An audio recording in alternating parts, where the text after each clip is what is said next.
ನಮಸ್ಕಾರ ವೀಕ್ಷಕರೇ, ಹಲೋ ಗೆಳೆಯರೇ, ನೇರ ಪ್ರಸಾರ ಕಾರ್ಯಕ್ರಮಕ್ಕೆ ತಮ್ಮೆಲ್ಲರಿಗೂ ಪ್ರೀತಿಪೂರ್ವಕ ಸ್ವಾಗತ ಸುಸ್ವಾಗತ. ನಿರೂಪಣೆಯಲ್ಲಿ ನಾನು ದಿವ್ಯಾ ಆಲೂರ್.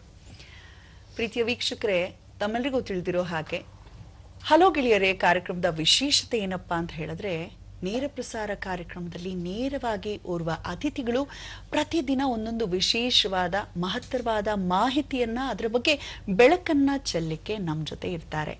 ಇವತ್ತು ಕೂಡ ಅಂತಹದ್ದೇ ಓರ್ವ ಶ್ರೇಷ್ಠ ವಾಗ್ಮಿ ನಮ್ಮ ಜೊತೆ ಇದ್ದಾರೆ. ಆದರೆ ವಿಷಯ ಏನು ಅಂತ ಈಗಾಗಲೇ ನಿಮಗೆ ಗೊತ್ತಾಗಿದೆ. ಮಹಿಳಾ ಮೀಸಲಾತಿ ಮಸೂದೆ ಕುರಿತಾಗಿ ನಾವಿವತ್ತು ಚರ್ಚಿಸ್ತಾ ಇದ್ದೇವೆ. ಅತಿಥಿಗಳನ್ನ ಬರ್ಮಾಡ್ಕೊಳ್ಳೋಕ್ಕೂ ಮುನ್ನ ಒಂದು ಪುಟ್ಟ ಹಾಡಿನೊಂದಿಗೆ ಕಾರ್ಯಕ್ರಮ ಪ್ರಾರಂಭಿಸ್ಬಿಡೋಣ, ಏನಂತೀರಾ? GS ಶಿವರುದ್ರಪ್ಪರವರ ಬಹಳ ಸುಪ್ರಸಿದ್ಧ ಭಾವಗೀತೆ ಇದು. ಅದು ಹೀಗಿದೆ: ಆಕಾಶದ ನೀಲಿಯಲ್ಲಿ ಚಂದ್ರ ತಾರೆ ತೊಟ್ಟಿಲಲ್ಲಿ ಬೆಳಕನಿಟ್ಟು ತೂಗಿದಾಕೆ, ಬೆಳಕನಿಟ್ಟು ತೂಗಿದಾಕೆ, ನಿನಗೆ ಬೇರೆ ಹೆಸರು ಬೇಕೆ, ನಿನಗೆ ಬೇರೆ ಹೆಸರು ಬೇಕೆ, ಸ್ತ್ರೀ ಎಂದರೆ ಅಷ್ಟೇ ಸಾಕೆ, ಸ್ತ್ರೀ ಎಂದರೆ ಅಷ್ಟೇ ಸಾಕೆ. ಸೊ ಮಹಿಳಾ ಮೀಸಲಾತಿ ಮಸೂದೆ ಬಗ್ಗೆ ಮಾತಾಡುವಾಗ, ಓ ಹೆಣ್ಣೆ, ಬರೀ ಸ್ತ್ರೀ ಅಂತ ಗೌರವಿಸ್ಬಿಟ್ರೆ, ನೀನು ಪೂಜ್ಯನೀಯಳು ಅಂತ ಹಾಡಿ ಹೊಗಳ್ಬಿಟ್ರೆ ಅಷ್ಟೇ ಸಾಕೆ? ಸಾಕಾಗೋದಿಲ್ಲ. ದೇಶದಲ್ಲಿ ಒಂದು ನಿರ್ಣಾಯಕ ವಿಚಾರಗಳನ್ನ ಎತ್ತಿ ಹಿಡಿಯೋದಕ್ಕೆ, ಗಟ್ಟಿ ದನಿಯಾಗ್ಲಿಕ್ಕೆ ಹೆಣ್ಮಕ್ಳು ಕೂಡ ಇದ್ರೆ ಹೆಚ್ಚಿನ ಸಂಖ್ಯೆಯಲ್ಲಿ ಅದಕ್ಕೆ ಒಂದು ಶೋಭೆ ಎನ್ನುವಂತಹ ಭಾವವನ್ನ ವ್ಯಕ್ತಪಡಿಸ್ತಾ, ಇವತ್ತಿನ ಕಾರ್ಯಕ್ರಮದಲ್ಲಿ ನಮ್ಮ ಜೊತೆ ಇರುವಂತಹ ಅತಿಥಿ ಬಗ್ಗೆ ಪರಿಚಯಿಸೋದಕ್ಕೆ ನನಗೊಂದು ರೀತಿಯ ರೋಮಾಂಚನ ಅನ್ನಿಸ್ತಾ ಇದೆ. ಯಾಕಂದ್ರೆ ಇವರು ಇವತ್ತಿನ ಹಲೋ ಗೆಳೆಯರೇ ಕಾರ್ಯಕ್ರಮದಲ್ಲಿ, ಅದರಲ್ಲೂ ನಮ್ಮ ನಾರಿ ಶಕ್ತಿ ವಂದನಾ ಅಧಿನಿಯಮದ ಕುರಿತಾಗಿ ಹೆಚ್ಚು ವಿಚಾರವನ್ನ ತಿಳಿಸ್ಲಿಕ್ಕೆ ಬರ್ತಿದ್ದಾರೆ ಅಂತ ಕೇಳಿದಾಗ ಅವರ ಒಂದು ಪ್ರೊಫೈಲ್ ನೋಡಿನೇ ನನಗೆ ವಾ, ಹೀಗೂ ಇರ್ಲಿಕ್ಕೆ ಸಾಧ್ಯನಾ ಅಂತ ಅನ್ನಿಸ್ತು. ಯಾಕಂದ್ರೆ ಆಡು ಮುಟ್ಟದ ಸೊಪ್ಪಿಲ್ಲ, ಇವರು ತೊಡಗಿಸ್ಕೊಳ್ತೇ ಇರುವಂತಹ ಒಂದು ಕ್ಷೇತ್ರವೇ ಇಲ್ಲ ಅಂತ ಹೇಳ್ಬೋದು. ನಮ್ಮ ನಾಡಿನ ಖ್ಯಾತ ಕಾನೂನು ತಜ್ಞೆ, ರಂಗಕರ್ಮಿ, ಬರಹಗಾರತಿ, ವೀಣಾವಾದಕಿ, ಗಾಯಕಿ ಕೂಡ ಹೌದು. ನಮ್ಮ ಪ್ರೀತಿಯ ಅಂಜಲಿ ರಾಮಣ್ಣ ಅವರು ಇವತ್ತು ನಮ್ಮ ಜೊತೆ ಜಾಯ್ನ್ ಆಗಿದ್ದಾರೆ. ಅವರಿಗೆ ನಲ್ಮೆಯ ಸ್ವಾಗತ. And such an inspiring soul madam ನೀವು. Thank you. ಪ್ರೀತಿಯ ಸ್ವಾಗತ. ತುಂಬಾ ಏನೇನೋ ಹೇಳಿ ನನ್ನ ಹೆದರಿಸ್ತಾ ಇದ್ದೀರಾ. ಅದೆಲ್ಲ ಏನು ಇಲ್ಲಪ್ಪ, ದೂರದರ್ಶನದಲ್ಲಿ ಕರೀತಾರೆ, ಅದು ಒಂದು ದೊಡ್ಡ ಗೌರವ. ಮನೆಯ ಮಗಳು ನೀವು, ದೊಡ್ಡ ಗೌರವ. ಹಾಗಾಗಿ ಬರ್ತೀನಿ, ವೀಕ್ಷಕರ ಜೊತೆ ನನಗೆ ತಿಳಿದಿರೋ ವಿಷಯನ ಹಂಚ್ಕೊಳ್ತೀನಿ. ಅದು ಬಿಟ್ಟು ಇನ್ನೇನು ಇಲ್ಲ. So sweet of you madam. Madam, ಇವತ್ತು ಕಾರ್ಯಕ್ರಮ ಪ್ರಾರಂಭಿಸ್ತಾ ಇತ್ತೀಚೆಗಷ್ಟೇ ಎಲ್ಲ ಕಡೆ ಸ್ವಲ್ಪ ಹೆಚ್ಚು ಚರ್ಚೆಯಲ್ಲಿರುವಂತಹ ವಿಚಾರ ಇದು ಅಂತ ಹೇಳಬಹುದು. ನಾನು ನಿಮ್ಗೆ ಆಗ್ಲೇ ಪ್ರಾರಂಭದಲ್ಲಿ ಸ್ತ್ರೀ ಎಂದರೆ ಅಷ್ಟೇ ಸಾಕೆ, ಸಾಕ ಅಷ್ಟೇ ಒಂದು ಏನು ಹೇಳಲಾಗತ್ತೆ, ಯತ್ರ ನಾರ್ಯಸ್ತು ಪೂಜ್ಯಂತೆ ರಮಂತೆ ತತ್ರ ದೇವತಃ ಅಂತ ಏನು ಎಲ್ಲ ಕಡೆ ನಾವು ಹೇಳ್ತಾನೆ ಇರ್ತೀವಿ. ಎಲ್ಲಿ ಹೆಣ್ಮಕ್ಳನ್ನ ಪೂಜನೀಯ ಭಾವದಿಂದ ಗೌರವಿಸಲಾಗತ್ತೋ ಅಲ್ಲಿ ಸಾಕ್ಷಾತ್ ಭಗವಂತ ನೆಲೆಸಿರ್ತಾನೆ. ಬರೀ ಬಾಯಿ ಮಾತಲ್ಲಿದ್ರೆ ಸಾಕ, ನಿಜ. ಕಾರ್ಯಗತಕ್ಕೆ ಬಂದಾಗ ಮಾತ್ರ ಅದಕ್ಕೊಂದು ಅರ್ಥ ಅಲ್ವೇ? ಬಹಳಷ್ಟು ಜನರಿಗೆ ಹೇಳ್ಬೇಕಂದ್ರೆ ಡೌನ್ ದ ಲೈನ್ ನೋಡಿದಾಗ ಮಹಿಳಾ ಮೀಸಲಾತಿ ಮಸೂದೆ ಬಗ್ಗೆ ತುಂಬಾ ಜನರಿಗೆ ಅರಿವೇ ಇಲ್ಲ. ದಯವಿಟ್ಟು ಮೊದಲಿಗೆ ಮಸೂದೆ ಬಗ್ಗೆ ಒಂದಷ್ಟು ವಿಚಾರವನ್ನ ತಿಳಿಸಿ ಮೇಡಮ್. ಎಸ್, ನೀವಿವಾಗ ಹಾಡು ಹೇಳಿದ್ರಲ್ಲ, ಸ್ತ್ರೀ ಎಂದರೆ ಅಷ್ಟೇ ಸಾಕೆ.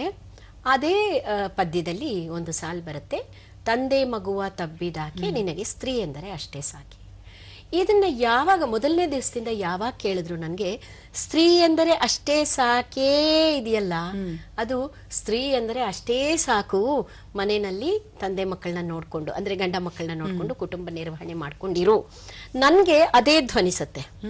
ಹಾಗಾದ್ರೆ ಅಷ್ಟೇನಾ? ಈಗಿನ ಆಧುನಿಕ ಯುಗದಲ್ಲಿ ಕುಟುಂಬದ ಒಳಗನ್ನ ನಿಭಾಯಿಸಬಹುದು, ಎಲ್ಲ ಮಹಿಳೆಯೂ ಸಮರ್ಥಳಿದ್ದಾಳೆ. ಅಷ್ಟೇನಾ ನಮ್ಮ ಸಾಮರ್ಥ್ಯ? ಬಹುಶಃ ಅಷ್ಟೇ ಅನ್ನುವುದನ್ನ ಸಮಾಜ ನಮಗೆ ಒತ್ತಿ ಒತ್ತಿ ಹೇಳ್ತಾ ಇದೆಯೇನೋ. ಅದಕ್ಕೆ ಮಹಿಳೆಯ ಯಾವ ವಿಷಯವನ್ನ ನಾವು ತಗೊಂಡ್ರು ಅದು ದೊಡ್ಡ ಮಟ್ಟನ ಚರ್ಚೆ ಆಗುತ್ತೆ ಮತ್ತು ಪೋಸ್ಟ್ಪೋನ್ ಆಗ್ತಾ ಹೋಗುತ್ತೆ. ಉದಾಹರಣೆ ಅಂದ್ರೆ ಮಹಿಳಾ ಮೀಸಲಾತಿ ಮಸೂದೆ. ಇದು ಸ್ವಲ್ಪ ಅಂದ್ರೆ ಅದರಲ್ಲಿ ತೊಡಗಿಸಿಕೊಳ್ಳದಿರುವವರಿಗೆ ಸಂಕೀರ್ಣವಾಗಿ ಕಾಣ್ತಕ್ಕಂತಹ ವಿಷಯ. ಅದನ್ನ ಸಾಧ್ಯವಾದಷ್ಟು ಸರಳೀಕರಣ ಮಾಡಿ ಇವತ್ತು ನಮ್ಮ ವೀಕ್ಷಕರಿಗೆ ತಲುಪಿಸ್ಬೇಕು ಅಂತ ನನ್ನ ಒಂದು ಸಣ್ಣ ಪ್ರಯತ್ನ ಇರುತ್ತೆ. ಬಹುಶಃ ಇದು ಬಹಳಷ್ಟು ಜನರಿಗೆ ಗೊತ್ತಿರ್ಲಿಕ್ಕಿಲ್ಲ. ಮಹಿಳಾ ಮೀಸಲಾತಿ ಮಸೂದೆ ಬಗ್ಗೆ ಮೊಟ್ಟ ಮೊದಲ ಬಾರಿಗೆ ಚರ್ಚೆ ಪ್ರಾರಂಭವಾದಾಗ ಪತ್ರಿಕೆಗೆ ಮೊದಲು ಲೇಖನ ಬರೆದಿದ್ದು ನಮ್ಮ ಕನ್ನಡದಲ್ಲಿ ಮಹಿಳಾ ಮೀಸಲಾತಿ ಬಗ್ಗೆ CG ಮಂಜುಳಾ ಅಂತ ಪತ್ರಕರ್ತರಿದ್ರು, ಅಫ್ಕೋರ್ಸ್ ಇದ್ದಾರೆ. ಅವರು ನನ್ನ ಕೈ ಹಿಡಿದು ಕೇಳಿ ಕನ್ನಡದಲ್ಲಿ ಮೊದಲ ಬಾರಿಗೆ ಮಹಿಳಾ ಮೀಸಲಾತಿ ಮಸೂದೆ ಅಂದ್ರೆ ಏನು, ಅದು ಯಾಕಾಗಿ ಬರ್ತಾ ಇದೆ, ಯಾಕೆ ಬರಬೇಕು, ಈ ವಿಚಾರದಲ್ಲಿ ಲೇಖನ ಬರೆಸಿದ್ರು. ಅದು ಒಂದು ಖುಷಿಯ ವಿಚಾರ. ಮಹಿಳಾ ಮೀಸಲಾತಿ ಮಸೂದೆ ಅಂದ್ರೆ ಏನು ಅಂದ್ರೆ ತುಂಬಾ ಸರಳವಾಗಿ ನಾವು ತಿಳ್ಕೊಳ್ಬೇಕಾಗಿರೋದು, ಪಾರ್ಲಿಮೆಂಟ್ ಮತ್ತು ಪ್ರತಿ ರಾಜ್ಯದ ವಿಧಾನಸಭೆ ಅಂದ್ರೆ ನಾವು MP ಗಳು MLAಗಳು ಎಲ್ಲಿ ಎಲ್ಲಿ ಚುನಾವಣೆಗಳಿದೆಯೋ ಅಲ್ಲಿ ಮಹಿಳೆಯರಿಗೆ 100 ಸೀಟ್ನಲ್ಲಿ 33 ಸೀಟು ಮಹಿಳೆಯರಿಗೆ ಕೊಡಬೇಕು. ಅದು ಮಹಿಳೆಯರಿಗೆ ಮೀಸಲಾತಿ ಇಟ್ಬಿಡ್ಬೇಕು 33% ಸೀಟನ್ನ ಅಂತ ಆ ಒಂದು ಉದ್ದೇಶದಿಂದ ಜಾರಿಗೆ ತರಲು ಉದ್ದೇಶ ಹೊಂದಿರುವಂತಹ ಒಂದು ಮಸೂದೆ. ಇದು ತುಂಬಾ ಸಿಂಪಲ್. 100 ಜನ MP ಗಳು ಅಥವಾ 100 ಜನ MLAನೋ ನಾವು ಚುನಾವಣೆಯಲ್ಲಿ ಆಯ್ಕೆ ಮಾಡುವಾಗ ಅಥವಾ ಸೀಟ್ ಕೊಡುವಾಗ ಅದರಲ್ಲಿ 33 ಜನ ಮಹಿಳೆಯರು ಕಡ್ಡಾಯವಾಗಿ ಇರಬೇಕು ಅಂತ ಆಲೋಚಿಸಿ ಈ ಒಂದು ಮಸೂದೆಯನ್ನ ರೂಪ ಮಾಡಲಾಯಿತು. ಇದು ಇಷ್ಟೇ ಸಿಂಪಲ್ ಆಗಿ ಸಾಮಾನ್ಯ ಮನುಷ್ಯರು ಇಷ್ಟು ಮಹಿಳಾ ಮೀಸಲಾತಿ ಅಂದ್ರೆ ಏನು ಅಂದ ತಕ್ಷಣ, ಮೊನ್ನೆ ನೋಡಿ ನಮ್ಮ ಪ್ರಧಾನಮಂತ್ರಿಯವರು ಈ ಮಸೂದೆಯ ಬಗ್ಗೆ ಚರ್ಚೆಯ ಬಗ್ಗೆ ಅವರ ಅಭಿಪ್ರಾಯವನ್ನ ಹೇಳಲಿಕ್ಕೆ ನ್ಯಾಷನಲ್ ಇದರಲ್ಲಿ ಬರ್ತಾ ಇದ್ರು ಟಿವಿನಲ್ಲಿ. ಆಗ ನಾನು ಒಂದು ಹಳ್ಳಿಯಲ್ಲಿ ಇದ್ದೆ.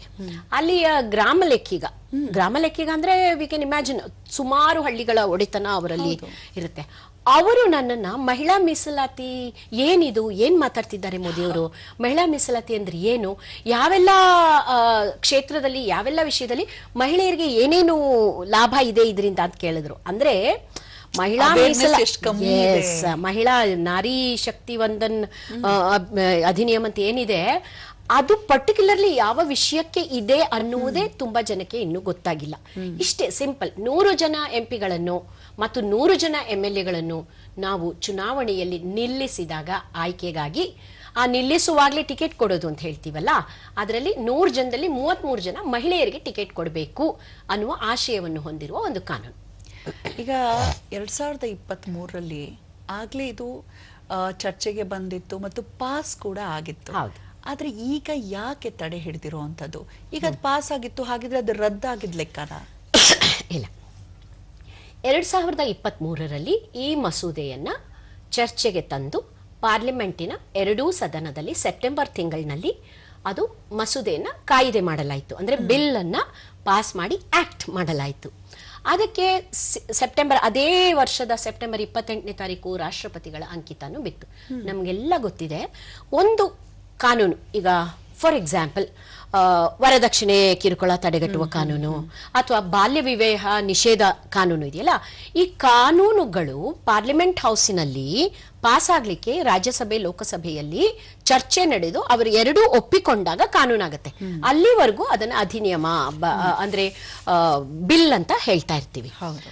2023ನೇ ಇಸ್ವಿನಲ್ಲಿ ಈ ಮಹಿಳಾ ಮೀಸಲಾತಿ ಮಸೂದೆಯು ಎರಡೂ ಮನೆಗಳ ಲೋಕಸಭೆ ಮತ್ತು ರಾಜ್ಯಸಭೆಯ ಚರ್ಚೆಗೆ ಬಂತು. ಎಸ್, ನಾವು ಮಹಿಳಾ ಮೀಸಲಾತಿಯನ್ನ ಕೊಡ್ಲಿಕ್ಕೆ ಒಪ್ಪಿದ್ದೀವಿ, ಇದನ್ನ ಇನ್ನು ಮುಂದೆ ಕಾನೂನಾಗಿ ಜಾರಿಗೆ ತರ್ತಾ ಇದ್ದೀವಿ ಅಂತ ಎರಡೂ ಸದನದ ಸದಸ್ಯರು ಒಪ್ಪಿಕೊಂಡ್ರು. ಅದೇ ವರ್ಷದ ಸೆಪ್ಟೆಂಬರ್ 28ನೇ ತಾರೀಕು ರಾಷ್ಟ್ರಪತಿಗಳ ಅಂಕಿತ ಸಹ ಬಿತ್ತು. ಅಂದ್ರೆ ಅದು ಕಾನೂನು ಆಯ್ತು. ಆದ್ರೆ ಜಾರಿಗೆ ಬರಲಿಲ್ಲ. ಯಾಕೆಂದ್ರೆ ಆ ಕಾನೂನನ್ನ ಒಪ್ಕೊಳ್ಳುವಾಗ್ಲೇನೆ 2 ಕಂಡೀಷನ್ಸ್ ನ ಹಾಕಲಾಗಿತ್ತು. 2023ರಲ್ಲಿ ಈ ಕಾನೂನು ಯಾವಾಗ ಜಾರಿಗೆ ಬರುತ್ತೆ ಅಂದ್ರೆ, ಒಂದು, ನಮ್ಮ ದೇಶದ ಸೆನ್ಸಸ್ ಆಗಬೇಕು, ಜನಸಂಖ್ಯೆಯನ್ನ ಜನಗಣತಿ ಆಗ್ಬೇಕು. ಎರಡನೇದು, ಡಿಲಿಮಿಟೇಷನ್ ಅಂದರೆ ಅದು ತುಂಬಾ ಏನಿದು ಡಿಲಿಮಿಟೇಷನ್ ತುಂಬಾ ಜನ ವಿದ್ಯಾವಂತರು ಸಹ ಅರ್ಥ ಆಗದೆ, ಕೆಲವರು ಅರ್ಥ ಮಾಡಿಕೊಳ್ಳದೆ ಅದರಲ್ಲಿ ಆಸಕ್ತಿಯನ್ನು ಕಳ್ಕೊಂಡು ಅಯ್ಯ ಏನಾರು ಮಾಡ್ಕೊಂಡು ಹೋಗ್ಲಿ ಅನ್ನೋ ಲೆವೆಲ್ ಬಂದ್ಬಿಟ್ಟಿದೆ. ಸೊ ಎಸ್, ಕ್ಷೇತ್ರ ಪುನರ್ವಿಂಗಡಣೆ. ನಾವು ಯಾಕೆ ಈ ಕಾನೂನು ಜಾರಿಗೆ ಬರಲಿಲ್ಲ ಅಂತ ತಿಳ್ಕೊಳ್ಳಕ್ ಮುಂಚೆ ಒಂದೇ ಒಂದು ಸಾಲಿನಲ್ಲಿ ಕ್ಷೇತ್ರ ಪುನರ್ವಿಂಗಡಣೆ ಅಂದ್ರೆ ಏನು ಅಂತ ನಮ್ಮ ವೀಕ್ಷಕರಿಗೆ ಹೇಳೋಣ. ಏನಂದ್ರೆ ನಮ್ಮಲ್ಲಿ ಈ MP ಸೀಟ್ಗಳು, MLA ಸೀಟ್ಗಳು ಎಲ್ಲ ಇದೆಯಲ್ಲ. ಈಗ ಫಾರ್ ಎಕ್ಸಾಂಪಲ್ ಬೆಂಗಳೂರಿನಲ್ಲಿ ಬೆಂಗಳೂರು ಸೌತ್ ಇದೆ, ಬೆಂಗಳೂರು ರೂರಲ್ ಇದೆ, ಗ್ರಾಮೀಣ ವಿಭಾಗದ ಬೆಂಗಳೂರು ಕೇಂದ್ರ, ಬೆಂಗಳೂರು ಉತ್ತರ, ಹೀಗೆ ವಿಭಾಗಗಳಿದೆಯಲ್ಲ. ಬೆಂಗಳೂರು ಸೌತಿಗೆ ಒಬ್ಬ MP ಇರ್ತಾರೆ, ಬೆಂಗಳೂರು ಗ್ರಾಮೀಣ ಪ್ರದೇಶಕ್ಕೆ ಒಬ್ಬರು MP ಇರ್ತಾರೆ. ನಾವು ಎಲ್ಲೆಲ್ಲಿ ಸೇರಿರ್ತೀವೋ ಅಲ್ಲಿ ಅದನ್ನ ಹೇಗೆ ಡಿಸೈಡ್ ಮಾಡ್ತಾರೆ? ಯಾಕೆ ಬೆಂಗಳೂರು ಉತ್ತರ, ದಕ್ಷಿಣ, ನಮ್ಮೂರಿನಲ್ಲಿ ಬೆಂಗಳೂರು ಅಂತಲ್ಲ, ನಮ್ಮ ಕರ್ನಾಟಕದಲ್ಲಿ ಯಾವ್ಯಾವ ಊರಿನಲ್ಲಿ ದಕ್ಷಿಣ, ಉತ್ತರ ಮತ್ತೆ ಪೂರ್ವ, ಪಶ್ಚಿಮ ಅಂತ ಹೇಗೆ ವಿಭಾಗ ಮಾಡ್ತಾರೆ? ಈ ಒಂದು ಪಾರ್ಲಿಮೆಂಟ್ ಅಥವಾ MLAಗಳು ನಮ್ಮ ವಿಧಾನಸಭೆಯಲ್ಲಿ ಕೂತ್ಕೊಳ್ಳಿಕ್ಕೆ ನಾವು ಹೇಗೆ ವಿಭಾಗ ಮಾಡ್ತೀವಿ ಅಂತಂದ್ರೆ, ನಮ್ಮಲ್ಲಿ ಒಂದು ಕಾನೂನಿದೆ. ಆ ಕಾನೂನಿನ ಪ್ರಕಾರ ಒಂದಿಷ್ಟು ಜನಸಂಖ್ಯೆಗೆ ಒಬ್ಬ MP ಇರಬೇಕು, ಒಂದಿಷ್ಟು ಜನಸಂಖ್ಯೆಗೆ ಒಬ್ಬ MLA ಇರಬೇಕು, ಈ ತರ ಇದೆ. ಸೊ ಈ ಜನಸಂಖ್ಯೆಯ ಆಧಾರದ ಮೇಲೆ ನಾವು MP ಗಳನ್ನ MLAಗಳನ್ನ ವಿಭಾಗದಲ್ಲಿ ಗುರುತಿಸಿ ಟಿಕೆಟ್ ಕೊಡ್ತೀವಿ. ಅಂದ್ರೆ ನಮ್ಮ ಕರ್ನಾಟಕದಲ್ಲಿ ಈಗ 28 MP ಗಳಿದ್ದಾರೆ. ಸೊ ಇಷ್ಟು ಜನಸಂಖ್ಯೆಗೆ ಇಷ್ಟು ಒಂದೊಂದು MP ಗಳಿದ್ದಾರೆ. ಇದು ಏನಾಗಿದೆ ಅಂದ್ರೆ 1971ನೇ ಇಸವಿಯಲ್ಲಿ ನಡೆದಂತಹ ಜನಗಣತಿಯ ಆಧಾರದ ಮೇಲೆ ನಾವು ಸೀಟುಗಳನ್ನ ನೀಡಿದ್ದೀವಿ. ಈಗ ಪಾರ್ಲಿಮೆಂಟ್ ಅಲ್ಲಿ ಎಷ್ಟು ಜನ ಕೂತ್ಕೊಳ್ತಾರೆ ಒಟ್ಟಿಗೆ? 543 ಜನ. ಅಂದ್ರೆ 543 ಇಷ್ಟಿಷ್ಟು ಜನಸಂಖ್ಯೆಗೆ ಒಬ್ರೊಬ್ರೊಬ್ರೊಬ್ರಾಗಿ ಕೂತ್ಕೊಳ್ತಾರೆ.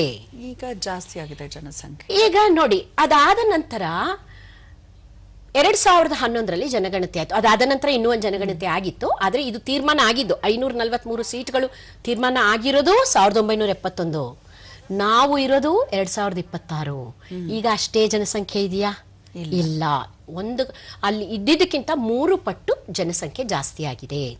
ನೀವು ಸಂವಿಧಾನದ ಪ್ರಕಾರ MP ಮತ್ತು MLA ಸೀಟ್ಗಳನ್ನ ಕೊಡಬೇಕು ಅಂತ ಹೇಳಿದರೆ ಅಷ್ಟು ಜನಸಂಖ್ಯೆಗೆ ಒಬ್ಬ MP ಕೊಡಬೇಕು. ಆ ಕಾರಣಕ್ಕಾಗಿ 2021ನೇ ಇಸ್ವಿಯಲ್ಲಿ ನಮ್ಮಲ್ಲಿ ಜನಗಣತಿ ಆಗಬೇಕಿತ್ತು, ಪ್ರತಿ 10 ವರ್ಷಕ್ಕೆ ಆಗುವಾಗ. ಇದ್ರ ಬಗ್ಗೆ ನಂದೊಂದು ಪ್ರಶ್ನೆ ಇದೆ ಮೇಡಮ್. ಖಂಡಿತ, ಪ್ಲೀಸ್. ಒಂದು ಕರೆ ಇದೆ, ತರುವಾಯ ನಾನು ಪ್ರಶ್ನೆಯನ್ನ ಮುಂದುವರಿಸ್ತೇನೆ. ಮೊದಲ ಕರೆ ಯಾರು ಮಾಡಿದ್ದಾರೆ, ಎಲ್ಲಿಂದ ಮಾಡಿದ್ದಾರೆ ಕೇಳೋಣ. ಹಲೋ, ನಮಸ್ಕಾರ. ನಮಸ್ಕಾರ. ತಮ್ಮ ಹೆಸರು? ವಿಜಯಪುರದಿಂದ ಬಾಬುರಾವ್ ಕುಲಕರ್ಣಿ. ಸರ್ ನಮಸ್ತೆ. ಸರ್ ಮೇಡಮ್ ಇದಾರೆ, ಮಾತಾಡಿ ಅಂಜಲಿ ರಾಮಣ್ಣ ಅವ್ರ ಹತ್ರ. ನಮಸ್ಕಾರ. ನಮಸ್ಕಾರ, ಹೇಳಿ ಬಾಬುರಾವ್ ಅವರೇ. ಈಗ ವಿಶ್ವದಲ್ಲಿ ಮಹಿಳೆಗೆ ವಿಶಿಷ್ಟವಾದ ಸ್ಥಾನ ನೀಡಿದ ದೇಶವೆಂದರೆ ಭಾರತ. ಆದರೆ ಈವರೆಗೆ ತುಳಿತಕ್ಕೆ ಒಳಗಾದಂತ ಮಹಿಳೆಗೆ ಮೀಸಲಾತಿ ಅತಿ ಅವಶ್ಯವಾಗಿ ದೊರೆಯಬೇಕು. ಇನ್ನೊಂದು ಮಹಿಳೆಯರಿಗೆ ಒಂದು ಕಿವಿಮಾತು ಅಂದರೆ, ಮಹಿಳೆ ಒಂದು ಮನೆತನದ ರೂವಾರಿ ಇದ್ದ ಹಾಗೆ, ಆ ಮನೆತನದ ಒಂದು ರೂವಾರಿತನವನ್ನ, ಆ ಮನೆತನದ ಒಂದು ಒಳ್ಳೆತನವನ್ನ ಕಾಯ್ದುಕೊಂಡು ಹೋಗುವಲ್ಲಿ ಮಹಿಳೆಯರು ಕೂಡ ಸಕ್ರಿಯವಾದಂತಹ ಪಾತ್ರ ವಹಿಸಬೇಕು. ನಿಜ, ನಾವು ಅಲ್ಲಿಗೆ ಬಂದ್ವಿ ನೋಡಿ. ಮನೆತನವನ್ನ ನಡೆಸಿಕೊಂಡು ಹೋಗುವಂತಹ ಸಾಮರ್ಥ್ಯ ಇರುವ ಮಹಿಳೆ, ಮನೆತನಕ್ಕಿಂತ ನೀವು ದೇಶವನ್ನ ಹೋಲಿಸಿದ್ರೆ ಮನೆತನ ಮೊದಲು ನಿಲ್ಲುತ್ತೆ, ದೇಶ ಸ್ವಲ್ಪ ಕೆಳಗಡೆನೆ ನಿಲ್ಲುತ್ತೆ. ಅಂತದ್ರಲ್ಲಿ ಮನೆತನವನ್ನೇ ನಡ್ಸ್ಕೊಂಡು ಹೋಗೋ ಮಹಿಳೆಗೆ ದೇಶ ನಡೆಸೋಷ್ಟು ಸಾಮರ್ಥ್ಯ ಇಲ್ವೇ? ಹೇಳ್ತಾರಲ್ಲ ಮೇಡಮ್, ಅಡಿಗೆ ಮನೆಯಲ್ಲಿ ಸೌಟ್ ಹಿಡಿದು ಅಡಿಗೆ ಮಾಡಕ್ಕೂ ಬರತ್ತೆ, ದೇಶ ಆಳೋ ಕೆಪಾಸಿಟಿ ಹೆಣ್ಮಕ್ಳಿಗೆ. ನಿಜ ನಿಜ. ಹಾಗಾಗಿಯೇ ಈ ಒಂದು ಕಾಯ್ದೆಯನ್ನು ತರಬೇಕು ಅಂತ ವರ್ಗೀಕರಣ, ಕ್ಷೇತ್ರ ವರ್ಗೀಕರಣವನ್ನ ನಾವು 2021 ಸೆನ್ಸಸ್ ಆಗ್ಬೇಕಿತ್ತು ನಮ್ಮಲ್ಲಿ. ಆದ್ರೆ ದುರದೃಷ್ಟವಶಾತ್ ಕರೋನಾ ಕಾರಣದಿಂದ 2021ನೇ ಇಸ್ವಿನಲ್ಲಿ ಜನಗಣತಿ ಆಗ್ಲಿಲ್ಲ. 2023ರಲ್ಲಿ ಈ ಕಾನೂನು ಬಂದಾಗ ಏನ್ ಹೇಳಿದ್ರು ಗೊತ್ತಾ? ಈ ಕಾನೂನನ್ನ ಒಪ್ಕೊಂಡ್ಬಿಡೋಣ, ಕಾನೂನು ಮಾಡಿಡೋಣ, ಮಹಿಳಾ ಮೀಸಲಾತಿ ಮಸೂದೆ. ಆದರೆ ಈ ಕಾನೂನು ಜಾರಿಗೆ ಬರ್ಲಿಕ್ಕೆ ಒಂದು ಮುಂದಿನ ಜನಗಣತಿ ಆಗ್ಬೇಕು. ಮತ್ತು ಕ್ಷೇತ್ರ ಪುನರ್ವಿಂಗಡಣೆ ಆಗಬೇಕು. Delimitation.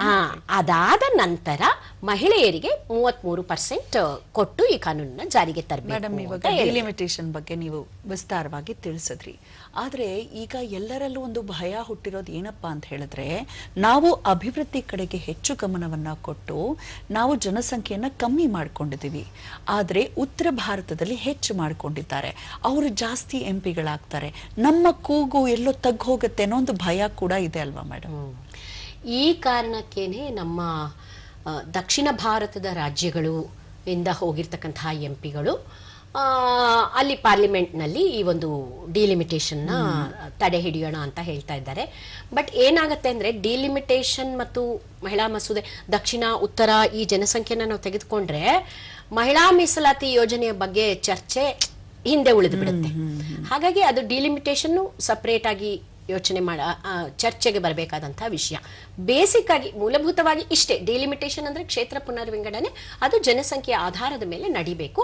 ಅದು ನಡೆದು ಜನಗಣತಿ ನಡೆದು ಡಿಲಿಮಿಟೇಷನ್ ನಡೆದ ಮೇಲೆ ಈ ಒಂದು ಕಾಯ್ದೆಯನ್ನು ಜಾರಿಗೆ ತರಬೇಕು ಅಂತ 2023ರಲ್ಲಿ ಅನುಮೋದನೆಗೊಂಡ ಈ ಮಹಿಳಾ ಮೀಸಲಾತಿ ಮಸೂದೆಯಲ್ಲೇ 2 ಕಂಡೀಷನ್ ಹಾಕ್ಬಿಟ್ಟಿದ್ದಾರೆ. ಹಾಗಾಗಿ ಇದು ಇನ್ನು ಜಾರಿಗೆ ಬಂದಿಲ್ಲ. ಈಗ ನೋಡಿ, ಸೆನ್ಸಸ್ ಶುರುವಾಗಿದೆ, ಅದನ್ನು ಮುಗಿದು ಅದರ ಫಲಿತಾಂಶ ಬೀಳುವುದು 2027. ಹಾಗಿದ್ರೆ ಇನ್ನೂ ಆಶಾಭಾವ ನಾವು ಕಾಯ್ದಿರಿಸಿಕೊಳ್ಳಬಹುದು. ಖಂಡಿತ ಇವತ್ತಲ್ಲ ನಾಳೆ ಮಹಿಳಾ ಮೀಸಲಾತಿ ಕಾಯ್ದೆ ಜಾರಿಗೆ ಬಂದೇ ಬರುತ್ತೆ.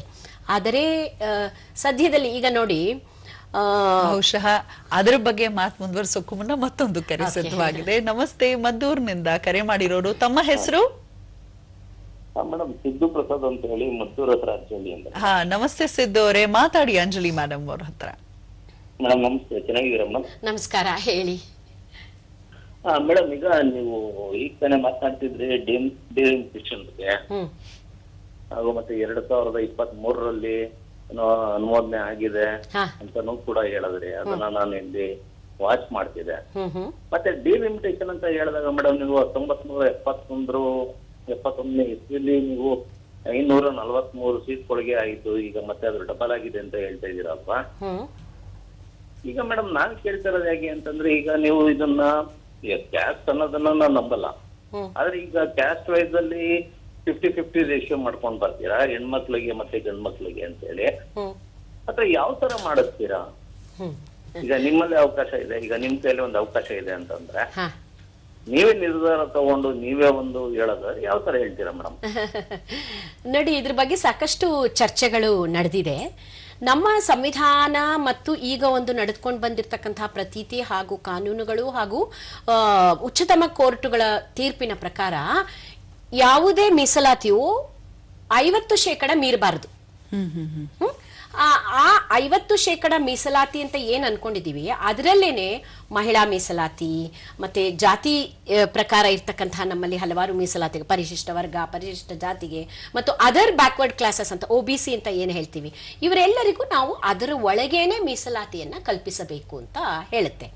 ಮತ್ತು ಬಹುಶಃ ಇವರ ಪ್ರಶ್ನೆ ಎಲ್ಲಿಂದ ಬಂದಿದೆ ಅಂತ ನಾನು ಊಹಿಸ್ಕೊಳ್ಳೋದಾದ್ರೆ, ಮೊನ್ನೆ ಪಾರ್ಲಿಮೆಂಟಿನಲ್ಲಿ ಈ ಮಸೂದೆ ಚರ್ಚೆ ನಡೆದಾಗ ಸುಮಾರು ಜನ ಎಂಪಿಗಳು ಮತ್ತು ರಾಜಕಾರಣಿಗಳು ಹಾಗೂ ಮಾಧ್ಯಮದಲ್ಲಿ ಮಹಿಳೆಯರಿಗೆ 50% ಆಗ್ಬಿಡುತ್ತೆ, ಮಹಿಳೆಯರಿಗೆ 50% ಮೀಸಲಾತಿ ಸಿಕ್ಬಿಡುತ್ತೆ ಎನ್ನುವ ಒಂದು ಮಾತು ಬಂತು.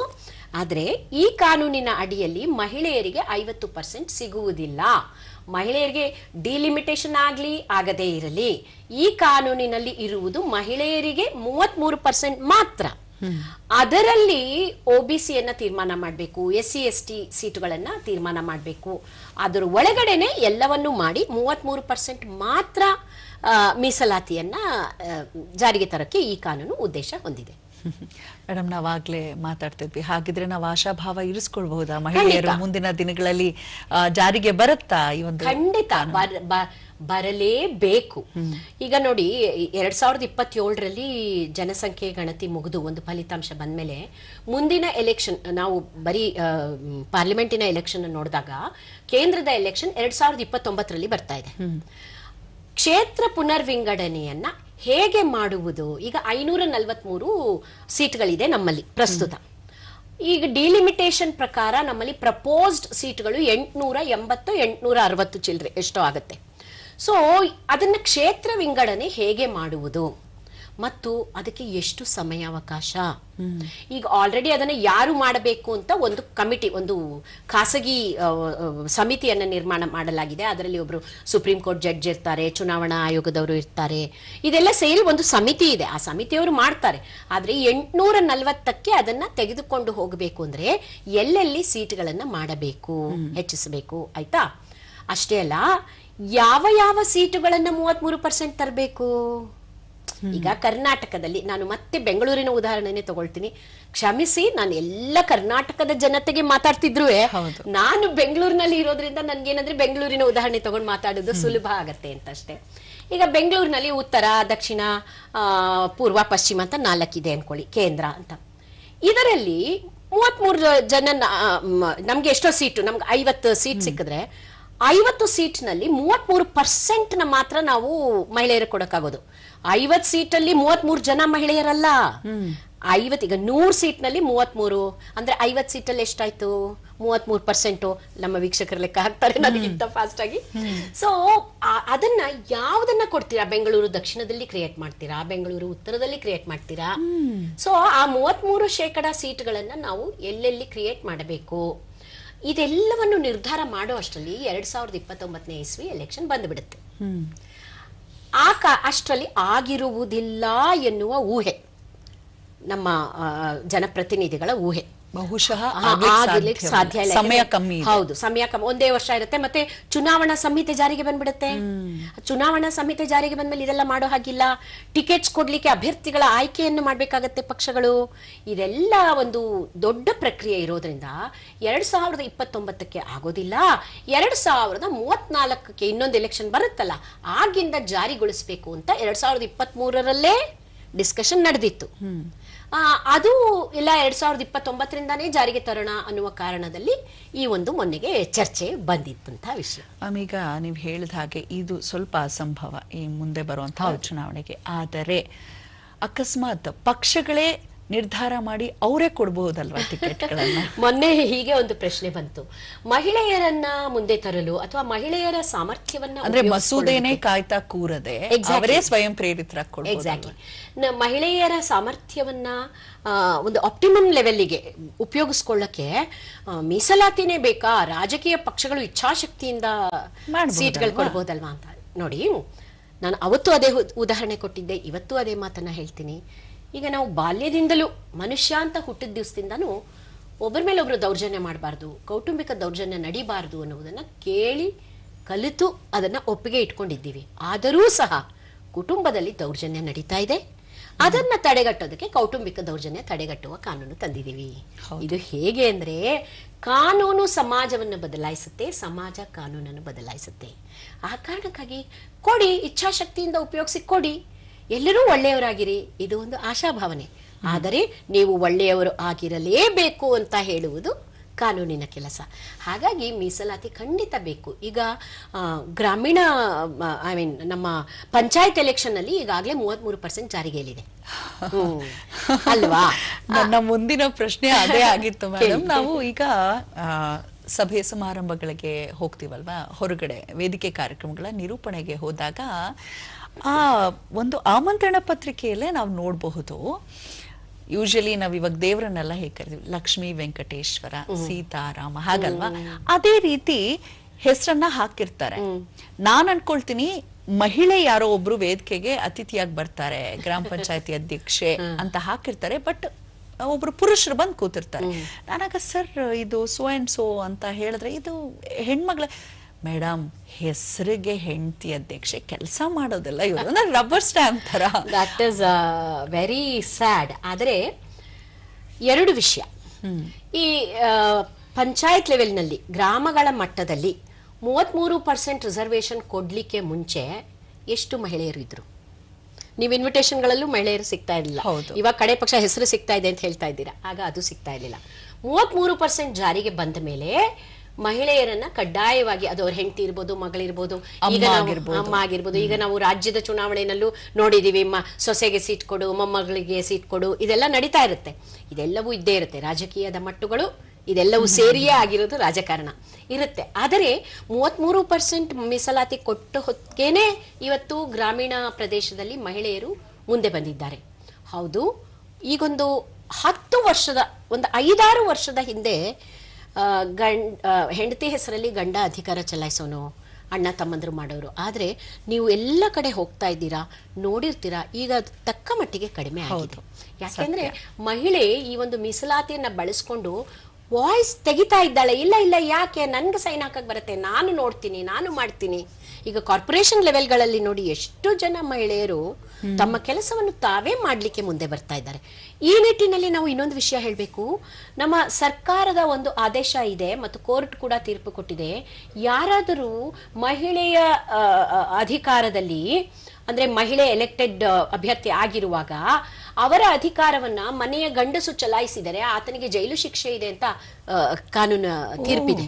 ಹಾಗಾಗಿ ಯಾರಾದ್ರೂ ಕೇಳಿಸ್ಕೊಳ್ತಾ ಇರೋರು ಆ ನಿಟ್ಟಿನಲ್ಲಿ ಇದ್ರೆ ದಯವಿಟ್ಟು ಎಚ್ಚರಗೊಳ್ಳಿ ಹರಿಸ್ಬೇಕು. ಹಾಗಾಗಿ ಇದೇ ಕಾರಣಕ್ಕೆ ಮೀಸಲಾತಿ ಇದ್ದರೇನೆ ಒಂದು ಹಂತದವರೆಗೆ ಎಷ್ಟೋ ಕಡೆ ದಿವ್ಯಾ ಮಹಿಳೆಗೆ ಸಾಮರ್ಥ್ಯ ಇರುತ್ತೆ. ಈಗ ಏನ್ ಗೊತ್ತಾ, ಒಂದು ಗೈನಕಾಲಜಿ ತಗೊಳ್ಳಿ, ಅಂದ್ರೆ ಮಹಿಳೆ ಸ್ತ್ರೀ ರೋಗ ಮತ್ತು ಹೆರಿಗೆಗೆ ಸಂಬಂಧಪಟ್ಟಂತ ವಿಷಯ ತಗೊಳ್ಳಿ. ಎಲ್ಲ ಕಡೆನೂ ಮಹಿಳಾ ಡಾಕ್ಟರ್ಗಳೇ ಮಾತಾಡ್ಬೇಕು, ಮಹಿಳಾ ಡಾಕ್ಟರ್ಗಳೇ ಅದ್ರ ಬಗ್ಗೆ ಹೇಳ್ಬೇಕು ಅಂತ ಬರುತ್ತೆ. ಆದ್ರೆ ಪ್ರಪಂಚದ ಅಂಕಿಅಂಶದಲ್ಲಿ ಪುರುಷರು ಹೆಚ್ಚಿನ ಸಂಖ್ಯೆಯಲ್ಲಿ ಗೈನಕಾಲಜಿಸ್ಟ್ಗಳಿದ್ದಾರೆ. ಸುಮಾರು ಜನ ಮಹಿಳೆಯರು ಪುರುಷರ ಹತ್ತಿರ ಹೋಗುವುದನ್ನು ಸಹ ಪ್ರಿಫರ್ ಮಾಡ್ತಾರೆ, ಅದು ವೈಯಕ್ತಿಕ ಆಯ್ಕೆ. ಹಾಗಾಗಿ ನಾವು ಒಂದು ಸಬ್ಜೆಕ್ಟ್ ಅಂತ ಬಂದ ತಕ್ಷಣ ಮಹಿಳೆಯೇ ಮಾತಾಡ್ಬೇಕು ಅಂತ ಕೂರಿಸ್ತೀವಿ. ಅದೇ ನೋಡಿ, ರಾಜಕಾರಣದಲ್ಲಿ ಮೀಸಲಾತಿ ಕೊಡ್ಬೇಕು ಅಂದ್ರೆ ಯಾಕೆ, ಮಹಿಳೆಯರ ಕಷ್ಟ ನಮ್ಗೆ ಅರ್ಥ ಆಗಲ್ವಾ ಅಲ್ವಾ? ನಾ ಹೇಳೋದು ಮಹಿಳೆಗೆ ಹೌದು, ಮಹಿಳೆಗೆ ಸಾಮರ್ಥ್ಯ ಇರೋದನ್ನ ನಾವು ಉಪಯೋಗಿಸ್ಕೊಳ್ಬೇಕು ಅಂದ್ರೆ ಅವಕಾಶ ಕೊಡಬೇಕು. ಅವಕಾಶ ಕೊಡಬೇಕು ಅಂದ್ರೆ ನೋಡಿ, ನಮ್ಮಲ್ಲಿ ಬಹಳ ಒಂದು ಒಳ್ಳೆಯ ಮಾತಿದೆ, ಏನ್ ಗೊತ್ತಾ, ಟ್ರೀಟ್ ಈಕ್ವಲ್ಸ್ ಈಕ್ವಲಿ, ಅನ್ಈಕ್ವಲ್ಸ್ ಅನ್ಈಕ್ವಲಿ. ಅಂದ್ರೆ ಅಸಮಾನರನ್ನು ಅಸಮಾನವಾಗಿಯೂ ಸಮಾನರನ್ನು ಸಮಾನವಾಗಿಯೂ ಕಾಣು, ಅದು ನ್ಯಾಯ ಅಂತ. ಅಂದ್ರೆ ಈಗ ನನ್ನ ಯಾವುದೋ ಒಂದು ಉತ್ತಮ ನಟಿಯನ್ನ ತೆಗೆದುಕೊಳ್ಳಿ. ಈಗ ಸದ್ಯದಲ್ಲಿ ನಮ್ಮಲ್ಲಿ ದೀಪಿಕಾ ಪಡುಕೋಣೆ ಅಥವಾ ಐಶ್ವರ್ಯ ರೈ ಅವರು ಎಲ್ರಿಗೂ ಗೊತ್ತಿರ್ತಾರೆ, ಅದರಿಂದ ನಾ ಹೆಸರು ತಗೊಳ್ತಾ ಇದ್ದೀನಿ. ಅವರು ಆಕ್ಟಿಂಗ್ ನಲ್ಲಿ ನುರಿತ ಕ್ಷೇತ್ರ ಪರಿಣಿತರು. ಅವರ ಜೊತೆ ನನ್ನನ್ನು ನೀವು ಆಕ್ಟಿಂಗ್ ಬಿಟ್ರೆ, ನಾನು ಒಂದ್ 4 ನಾಟಕದಲ್ಲಿ ಮಾಡಿದ್ದೀನಿ ಅನ್ಬಿಟ್ಟು ತಗೊಂಡೋಗ್ಬಿಟ್ಟು ನನ್ನನ್ನು ಬಿಟ್ರೆ ನೀವು ಸಮ ಆಗತ್ತಾ? ಅಲ್ಲ. ಅಸಮಾನರನ್ನು ಅಸಮಾನವಾಗಿಯೂ ಕಾಣು, ನನಗೆ ನೀವು ಅವಕಾಶ ಕೊಡು, ಟ್ರೈನಿಂಗ್ ಕೊಡು. ಅದೆಲ್ಲವನ್ನು ಬಿಟ್ಟು ನೀನು ಈಗಲೇನೆ ನಾವು ಇವಳಿಗೆ ಸಾಮರ್ಥ್ಯ ಇಲ್ಲ ಅಂತ ಪಕ್ಕಕ್ಕೆ ಹಾಕಬಾರ್ದು. ಆ ಕಾರಣಕ್ಕೆ ನಮ್ಮಲ್ಲಿ ಸಾಮರ್ಥ್ಯ ಇರ್ತಕ್ಕಂಥ ಮಹಿಳೆಯರು ಮುಂದೆ ಬರಲಿ ಅನ್ನೋ ಒಂದೇ ಉದ್ದೇಶದಿಂದ ಸಜ್ಜುಗೊಳಿಸಿ ವೇದಿಕೆಯನ್ನು ಕೊಡಿ. ಎಕ್ಸಾಕ್ಟ್ಲಿ. ಈಗ ನಾನು ಇಲ್ಲಿಗೆ ಬರುವಾಗ ದಿವ್ಯಾ, ರಸ್ತೆನಲ್ಲಿ ಪೊಲಿಟಿಕಲ್ ಕನ್ಸಲ್ಟೆನ್ಸಿ ಅಂತ ಒಂದು ಆಫೀಸ್ ನೋಡಿದೆ. ನಾನು ಬಹಳ ಕುತೂಹಲದಿಂದ ಅಲ್ಲಿ ಇಳಿದು ಆಫೀಸ್ನೊಳಗೆ ಹೋಗಿ ಕೇಳಿದೆ, ಏನಂತೆ ಗೊತ್ತಾದು, ಈಗ ನೋಡಿ ನಮ್ಮಲ್ಲಿ ನಟನೆ ಬರೋರೆಲ್ಲ ಫೋಟೋಗಳೆಲ್ಲ ತೆಗೆಸ್ಕೊಂಡು ಒಬ್ಬರ ಹತ್ರ ಪೋರ್ಟ್ಫೋಲಿಯೋ ಮಾಡ್ತಾರಲ್ಲ, ಮಾಡ್ಬಿಟ್ಟು ಒಬ್ಬರ ಹತ್ರ ಹೋಗ್ತಾರೆ. ಅವರು ಡೈರೆಕ್ಟರ್ಗಳಿಗೆ, ಪ್ರೊಡ್ಯೂಸರ್ಗಳಿಗೆ ಅಥವಾ ಒಂದು ಸಿನಿಮಾ ರಂಗ, ನಾಟಕ ರಂಗಕ್ಕೆ ಪರಿಚಯ ಮಾಡಿಸಿಕೊಡ್ತಾರೆ. ಇಲ್ಲೂ ಹಾಗೆ ಪೊಲಿಟಿಕಲಿ, ರಾಜಕೀಯದಲ್ಲಿ ನನಗೆ ಆಸಕ್ತಿ ಇದ್ದರೆ ನಾನು ಯಾವ ರೀತಿ ತಯಾರಿಯನ್ನ ಮಾಡಿಕೊಳ್ಳಬೇಕು ಅನ್ನೋದನ್ನ ಹೇಳ್ಕೊಡ್ತಾರೆ ಅಲ್ಲಿ. ಸಮಥಿಂಗ್ ಲೈಕ್ ಸ್ಪೀಚ್, ಮತ್ತೆ ವೇದಿಕೆಯಲ್ಲಿ ಹೇಗೆ ನಾವು ಮಾತಾಡ್ಬೇಕು, ಪ್ರಭಾವ ಬೀರುವಂತಹ ಮಾತುಗಳನ್ನ ಆಡ್ಬೇಕು. ಮತ್ತೆ ಎಷ್ಟೋ ಜನಕ್ಕೆ ನಮ್ಮಲ್ಲಿ ಪ್ರಣಾಳಿಕೆ ಅಂದ್ರೇನೆ ಗೊತ್ತಿರಲ್ಲ. ಈಗ ನಾನು ಈ ಮಹಿಳಾ ಮಸೂದೆ ಚರ್ಚೆಗೆ ಬಂದ್ಮೇಲೆ ಸುಮಾರು ಜನ ರಾಜಕಾರಣಿಗಳಾಗಿದ್ದವರು, ಅಧಿಕಾರದಲ್ಲಿ ಇದ್ದವರು, ಸಾಕಷ್ಟು ಹೆಸರು ಮಾಡಿರೋ ವ್ಯಕ್ತಿಗಳು ಸಹ ಅಯ್ಯೋ ಜಾರಿಗೆ ತರಬಹುದಲ್ಲ ಅಂತ ಮಹಿಳಾ ಮೀಸಲಾತಿ ಬಗ್ಗೆ ಕೆಲವು ತಪ್ಪು ವಿಷಯಗಳನ್ನ ಮಾತಾಡ್ತಿದ್ರು. ಅದೆಲ್ಲವನ್ನು ಇಲ್ಲದೆ ರಾಜಕೀಯದಲ್ಲಿ ಆಸಕ್ತಿ ಇರುವ ಮಹಿಳೆಯರಿಗೆ ಈಗ ಟ್ರೈನಿಂಗ್ ಕೊಡ್ತಾರೆ. ಅದೆಲ್ಲವನ್ನು ಬಳಸ್ಕೊಂಡು ಮಹಿಳೆ ತನ್ನ ಸಾಮರ್ಥ್ಯವನ್ನ ಈಚೆ ಹಾಕ್ಬೇಕು, ಹೊರ ಹಾಕ್ಬೇಕು. ಮತ್ತು ಬರೀ ನಿರ್ಣಯಗಳನ್ನು ಕೇಳಿಸಿಕೊಳ್ಳೋ ಜಾಗದಲ್ಲ, ನಿರ್ಣಯಗಳನ್ನ ತೆಗೆದುಕೊಳ್ಳೋ ಜಾಗದಲ್ಲಿ ಇರಬೇಕು ಅನ್ನೋ ಕಾರಣಕ್ಕೆ ಮೀಸಲಾತಿ. ಖಂಡಿತ ಮೇಡಮ್. ಮತ್ತೊಂದು ಕರೆ ಇದೆ, ಸ್ವೀಕರಿಸೋಣ. ಹಲೋ, ನಮಸ್ಕಾರ. ಯಾರು ಮಾತಾಡ್ತಿರೋದು? ಮೇಡಮ್ ನಮಸ್ತೆ. ಮೇಡಮ್ ನಮಸ್ತೆ ಸರ್, ತಮ್ಮ ಹೆಸರು ಮತ್ತು ಎಲ್ಲಿಂದ?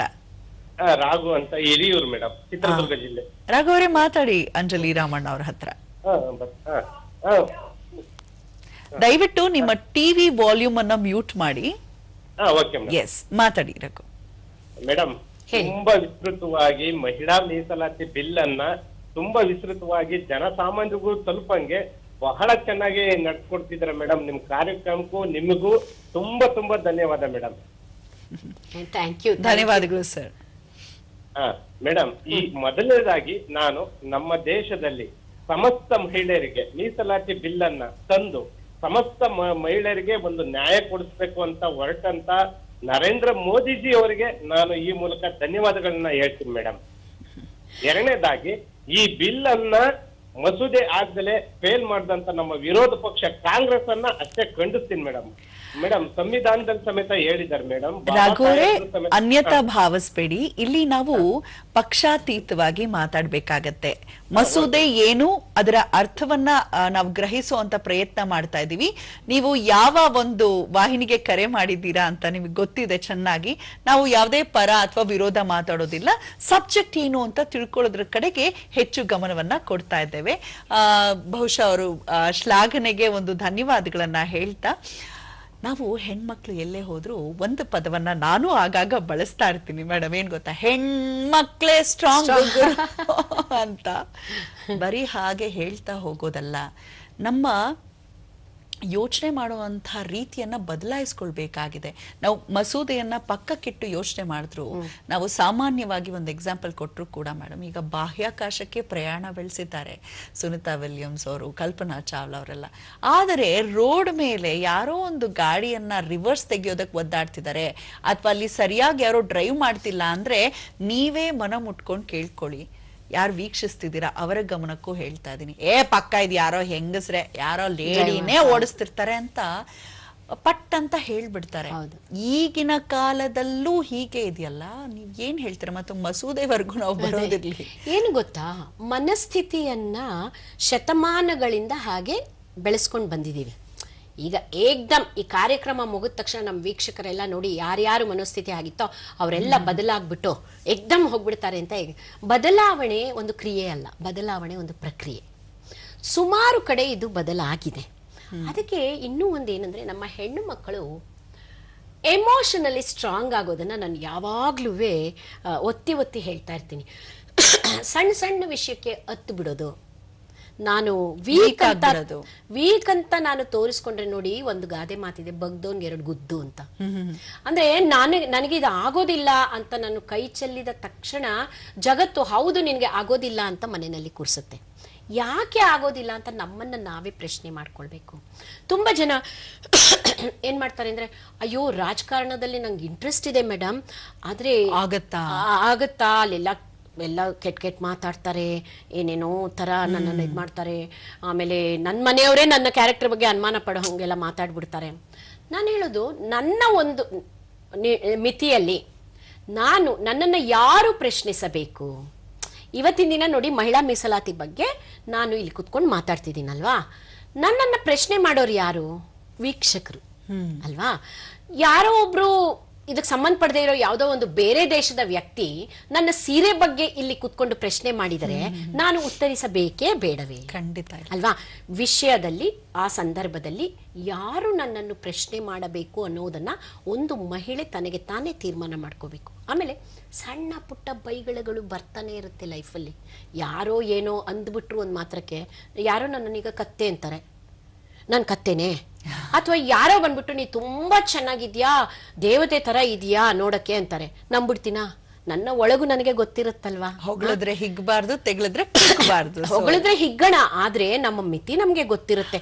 ನಾನಿರೋದು 5 ಅಡಿ, ಯಾರೋ ಬಂದ್ಬಿಟ್ಟು ಏನ್ ಮೇಡಮ್ ನೀವು 7 ಅಡಿ ಎಷ್ಟು ಚೆನ್ನಾಗಿದ್ದೀರಾ ಅಂದ್ರೆ ನಂಬಲಿಕ್ಕೆ ಆಗತ್ತಾ? ಸೊ ನಮ್ಮ ಮಿತಿಯನ್ನ ನಾವು ಅರ್ಥ ಮಾಡ್ಕೊಂಡು, ನಮ್ಮ ಸಾಮರ್ಥ್ಯವನ್ನು ನಾವು ಅರ್ಥ ಮಾಡ್ಕೊಂಡಿರುವಾಗ ಜನರ ನಿಂದನೆಗೆ ಕುಗ್ಗೋದು, ಒಂದು ಸಣ್ಣ ವಿಷಯಕ್ಕೆ ತಲೆ ಮೇಲೆ ಆಕಾಶ ಬಿದ್ದಂಗೆ ಕೂತ್ಕೊಂಡ್ಬಿಡೋದು, ಆಮೇಲೆ ಅದೇ ಒಂದು ಕುಟುಂಬದ ಅತ್ತಿಗೆ ನಾದ್ನಿಯರ ಹಿಂದೆಯೇ ಒಂದು ಜೀವನವನ್ನು ರೂಪಿಸ್ಕೊಳ್ಳೋದು, ಇದೆಲ್ಲ ಮಾಡಿದರೆ ನಾವು ಸಾಮಾಜಿಕ ಕ್ಷೇತ್ರದಲ್ಲಿ ಯಶಸ್ಸು ಕಾಣಲಿಕ್ಕೆ ಸಾಧ್ಯ ಇಲ್ಲ. ನಮಗೆ ಮಹಿಳೆಯರಿಗೆ ಮುಖ್ಯವಾಗಿ ದಿವ್ಯಾ, ನಾನು ಯಾವಾಗಲೂ ಏನು ಹೇಳ್ತಾ ಇರ್ತೀನಿ ಗೊತ್ತಾ, ಕನ್ನಡದಲ್ಲಿ ಒಂದು ಮಾತು, ಒರೆಸ್ಕೊಂಡು ಹೋಗೋದು ಅಂತೀವಿ. ಅಂದ್ರೆ ಇವಾಗ ಸೆರ್ಗಿಗೆ ಕೈ ಒರೆಸ್ಕೊಳ್ಳೋದು. ಎಷ್ಟೋ ಜನ ಹೆಣ್ಮಕ್ಳು ಸೀರೆ ಕೊಳೆ ಆಗ್ಬಿಡುತ್ತೆ ಅಂತ ಮೆತ್ತಗ ಪೆಟಿಕೋಟ್ ಸಂದಿ ಕೈ ಒರೆಸ್ಕೋತಾರೆ ಅಲ್ವಾ? ಹಾಗೆ ಬದುಕಿನಲ್ಲೂ ಸಹ ಕೆಲವು ಸನ್ನಿವೇಶಗಳನ್ನ, ಮಾತುಗಳನ್ನ ಒರೆಸ್ಕೊಂಡು ಹೋಗೋ ಬುದ್ಧಿ ಕಲ್ತ್ಕೋಬೇಕು. ಎಲ್ಲವನ್ನು ನಾವು ಇಲ್ಲಿ ಇಳಿಸ್ಕೊಂಡು ಅವ್ರು ಹಂಗ ಅನ್ಬಿಟ್ರು, ನನಗೆ ಇದಾಗೋಯ್ತು ಬಿಟ್ಬಿಟ್ಟೆ ಅಂದ್ರೆ. ಈಗ ಪಾರ್ಲಿಮೆಂಟಿನ ಚರ್ಚೆಗಳು ನೋಡಿ, ಮೊನ್ನೆ ಒಬ್ರು ಹಿಮಾಚಲ್ ಪ್ರದೇಶದ MP ಒಬ್ರು ಹೇಳ್ತಾ ಇದ್ರು, ಅವರಿಗೆ ಟಿಕೆಟ್ ಕೊಟ್ಟಾಗ ಯಾವುದೋ ಬೇರೆ ಪಕ್ಷದವರು ಆ ಊರಿನ ಹೆಣ್ಮಕ್ಳ ಬಗ್ಗೆ ಏನೋ ಒಂದು ಸರಿಯಾಗಿಲ್ದಿರೋ ಕೆಟ್ಟದಾಗಿರೋ ಪದ ಹಾಕದ್ರಂತೆ, ಅವ್ರ ಫೋಟೋ ಹಾಕ್ಬಿಟ್ಟು. ಆಕೆ ಅದನ್ನ ಮನಸ್ಸಿಗೆ ತಗೊಂಡು ಕೂತಿದ್ದಿದ್ರೆ ಇವತ್ತು ಹಿಮಾಚಲ್ ಪ್ರದೇಶ ಅಥವಾ ಯಾವುದೇ ರಾಜ್ಯದ ಮಹಿಳೆಯು ಆ ರೀತಿಯಾಗಿ MP ಆಗಕ್ಕಾಗ್ತಿತ್ತೆ. ಮಿನಿಸ್ಟರ್ ಆಗ್ತಾರೆ, ಸಿನಿಮಾ ನಟಿಯರಾಗ್ತಾರೆ, ಲಾಯರ್ಗಳಾಗ್ತಾರೆ, ಡಾಕ್ಟರ್ಗಳಾಗ್ತಾರೆ. ಎಲ್ಲಾ ಕಡೆಯೂ ಎಲ್ಲರೂ ಅನ್ನೋರು ಇದ್ದೇ ಇರ್ತಾರೆ. ಟೀಕೆಗಳು ಸಾಯುತ್ತವೆ, ನಾವು ಮಾಡುವಂತ ಕೆಲಸ ಮಾತ್ರ ಶಾಶ್ವತವಾಗಿ ಉಳಿಯುತ್ತವೆ ಅನ್ನೋದನ್ನ ಮನಸ್ಸಲ್ಲಿ ಇರಿಸ್ಕೊಂಡು ಮುನ್ನಡಿಬೇಕು. ಸದ್ಯಕ್ಕೆ ತೆಗೆದುಕೊಳ್ಳೋಣ ಕಿರು ವಿರಾಮವನ್ನ. प्लेटफॉर्म नंबर 2 से चलने वाली सुपरफास्ट एक्सप्रेस के यात्रियों ನಾನಿಲ್ಲಿದ್ದೀನಿ. ನಿನ್ನನ್ನಲ್ಲ, ಇದನ್ನು ಮೊಬೈಲ್ ಚಾರ್ಜ್ ಮಾಡೋಕಿತ್ತು. ಬುದ್ಧಿ ಚಾರ್ಜ್ ಮಾಡೋ. ಹೀಗೆ ಪಬ್ಲಿಕ್ ಪೋರ್ಟ್ ನಿಂದ ಚಾರ್ಜ್ ಮಾಡಿದ್ರೆ ಪರ್ಸನಲ್ ಡೇಟಾ ಆಗುತ್ತೆ ಪಬ್ಲಿಕ್. ನೋಡಿದ್ಯಾ? ಅಪ್ಪ, ಒಂದ್ ನಿಮಿಷ, ನಾನ್ ಪೇ ಮಾಡ್ತೀನಿ. No signal. ಈಗೇನ್ ಮಾಡ್ತೀಯಾ? ಫ್ರೀ ವೈಫೈ ಇದೆ ಅಲ್ಲ. ಪೆದ್ದು ಸುಧಾರಿಸ್ಕೋ. ಪೇಮೆಂಟ್ಸ್ ಗಾಗಿ ನೋ ಓಪನ್ ವೈಫೈ ಅಂದ್ರೆ ಫ್ರಾಡ್ ಗೆ ಮಾಡಿ ಬಾಯ್ ಬಾಯ್. RBI ಹೇಳುತ್ತೆ, ಪ್ರಾರಂಭಿಸಿ ಸರಿಯಾಗಿ, ಫೈನಾನ್ಷಿಯಲಿ ಸ್ಮಾರ್ಟ್ ಆಗಿ. ಮಕ್ಕಳಿಗೆ ಮನೆಯೇ ಮೊದಲ ಪಾಠಶಾಲೆಯಂತೆ. ಪಾಠಕ್ಕಷ್ಟೇ ಅಲ್ಲ, ಪಾಕಕ್ಕೂ ಮನೆಯೇ ಮೊದಲ ಶಾಲೆ. ನಿಮಗೆ ಬೇಕಾದ್ರೆ ನೀವು ಮೆಣಸಿನಕಾಯಿಯೂ ಹಾಕೊಳ್ಬಹುದು, ನಮಗ್ ಖಾರ ಆಗುತ್ತೆ ಅಂತ ನಾನು ಹಚ್ಕೊಳ್ತೀನಿ. ಆಹಾ, ಎಂಥ ರುಚಿಯಲ್ಲಿ ಇದೇ ಮೊದಲ ಬಾರಿಗೆ. ಹೇಗೆ ಕ್ರಿಯೇಟಿವ್ ಆಗಿರ್ಬೇಕು ಅಡುಗೆ ಕಲ್ತ್ಕೊಳ್ಳೋದ್ರ ಮೂಲಕ ಅಂತ ತಿಳಿಸ್ಕೊಟ್ಟಿದ್ದಾನೆ. ಆಡೋ ವಯಸ್ಸಲ್ಲಿ ಅಡುಗೆ ಮಾಡೋ ಪುಟಾಣಿ ಪೋರನ ಪಾಕ ಪ್ರಾವೀಣ್ಯತೆ. ಪುಟ್ಟ ಕೈಗಳಿಂದ ತಟ್ಟಿದ ರೊಟ್ಟಿ, ಬ್ರೆಡ್ ಇಂದ ಮಾಡಿದ ಪಿಜ್ಜಾ.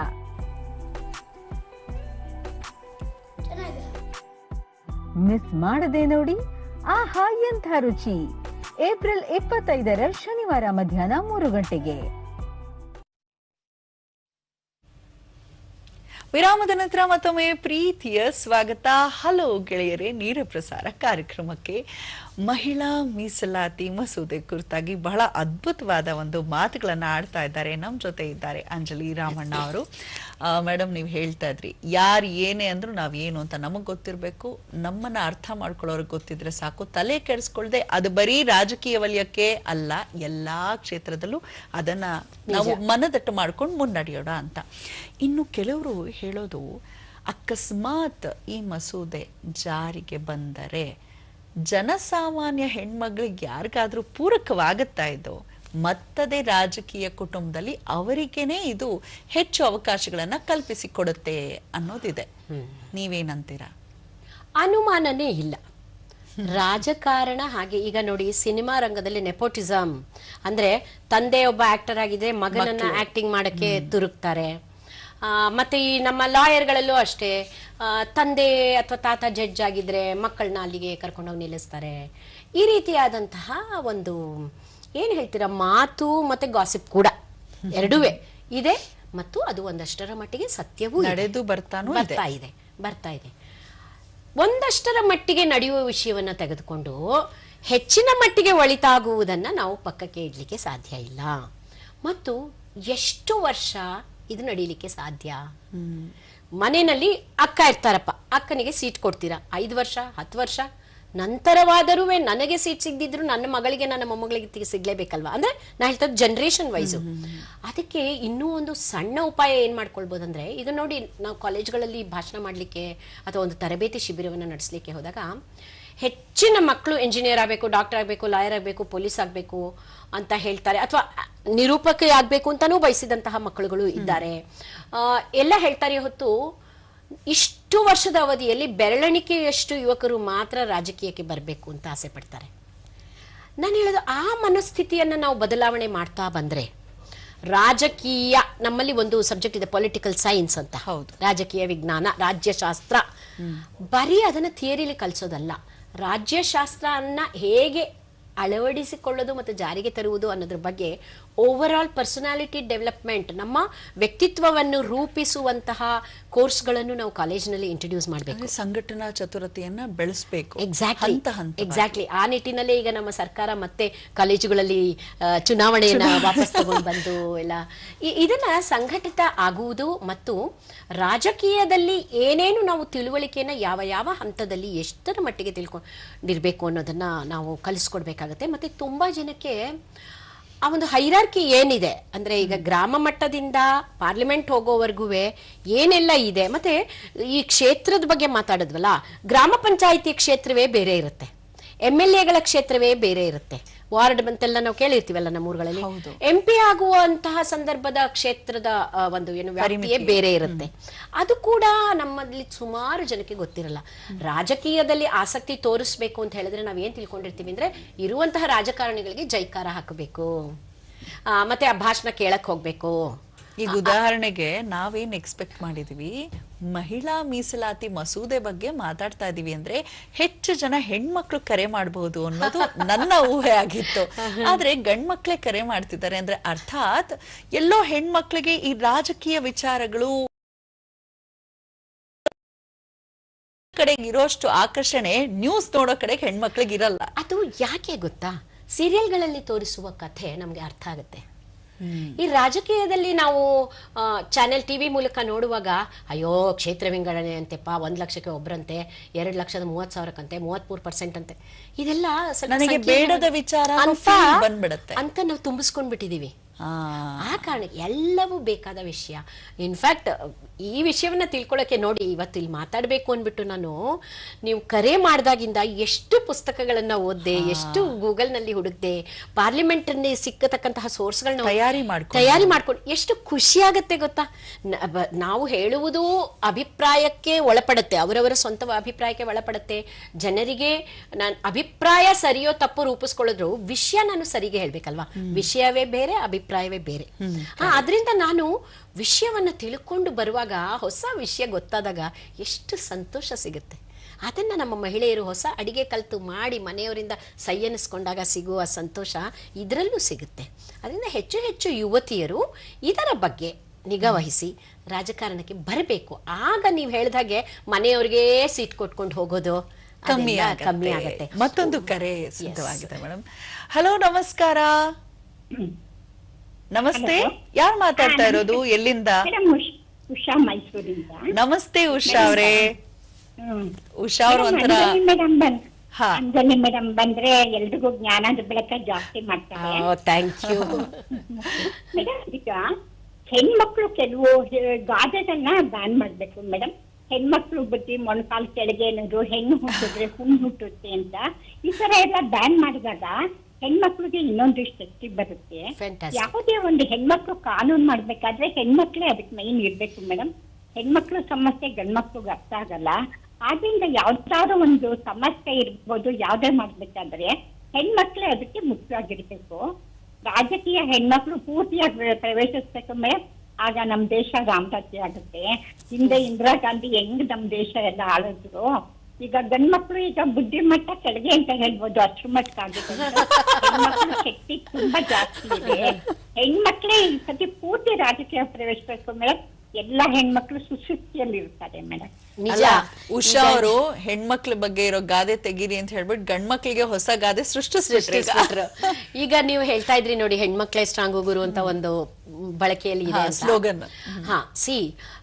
ಈ ಹೆಣ್ಮಕ್ಳ ಬಗ್ಗೆ ಇರ್ತಕ್ಕಂಥ ಗಾದೆಗಳು, ಬೈಗುಳಗಳು, ಎಲ್ಲ ಬೈಗುಳಗಳು ಹೆಣ್ಮಕ್ಳನ್ನೇ ಟಾರ್ಗೆಟ್ ಮಾಡ್ಕೊಂಡು ಇರ್ತಕ್ಕಂತಹ ವಿಷಯಗಳು ಇದೆ. ಈ ವಿಡಂಬನಾತ್ಮಕವಾಗಿ ಹೇಳುವಂತಹ ಜೋಕ್ಸ್ಗಳು ನೀವು ಅಬ್ಸರ್ವ್ ಮಾಡ್ಬೋದು ಪತ್ರಿಕೆಗಳಲ್ಲಿ, ಸಾಮಾಜಿಕ ಜಾಲತಾಣಗಳಲ್ಲಿ ಅತಿ ಹೆಚ್ಚು ಹೆಣ್ಣನ್ನ ಕಾಲೆಳೆಯುವಂತದ್ದೇ ಇರುತ್ತೆ. ನಿಜ.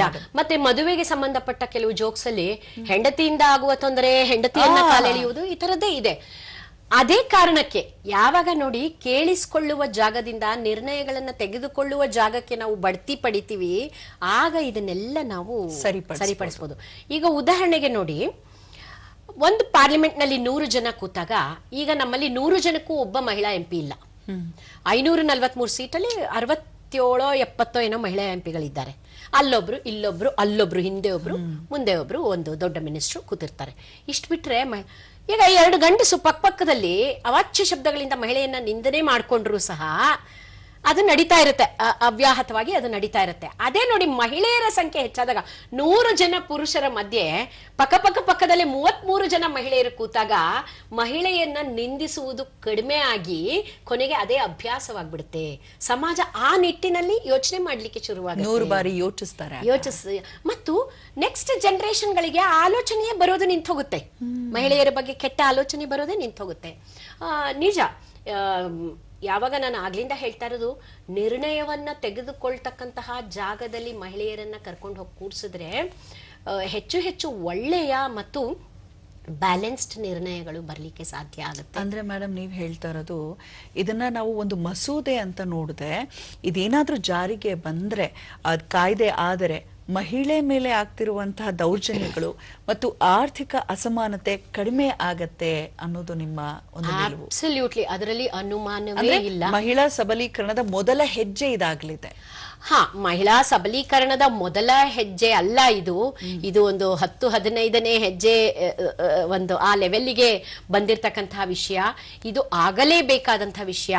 ಯಾವಾಗ ನೋಡಿ, ಒಂದು ಸಣ್ಣ ಕುಟುಂಬವನ್ನೇ ತೆಗೆದುಕೊಳ್ಳಿ, ಏನೋ ಒಂದು ಸಮಸ್ಯೆ ಬರುತ್ತೆ, ಎಲ್ಲವನ್ನು ನೀವು ಮನೆಯ ಗಂಡಸಿನ ಮೇಲೆ ಹಾಕ್ಬಿಟ್ಟಾಗ ಅವನು ಆನೆ ನಡೆದದ್ದೇ ದಾರಿ, ನಾನು ಈ ಸಮಸ್ಯೆಯನ್ನು ಹೇಗೆ ಅರ್ಥ ಮಾಡ್ಕೊಂಡಿದ್ದೀನಿ, ಇದರಲ್ಲಿ ನಾನು ನಿರ್ಣಯ ಕೊಡ್ತೀನಿ ಅಂದ್ರೆ ಅದು ಮನೆಯ ಇತರ ಸದಸ್ಯರಿಗೆ ಸರಿ ಹೋಗದೆ ಇರ್ಬೋದು.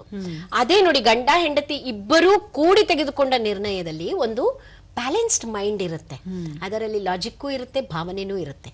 ಸಮಾಜ ಅಂದ್ರೆ ಎರಡೂ ಬೇಕು, ಬರೀ ಲಾಜಿಕ್. ಅದಕ್ಕೆ ನೋಡಿ, ನಮ್ಮಲ್ಲಿ ಕಾನೂನು ಕಾಲೇಜುಗಳಲ್ಲಿ ಕಲಿಸುವ ಸಬ್ಜೆಕ್ಟ್ ಹೆಸರೇ ಲಾ ಚೇಂಜಸ್ ಸೊಸೈಟಿ, ಸೊಸೈಟಿ ಚೇಂಜಸ್ ಲಾ.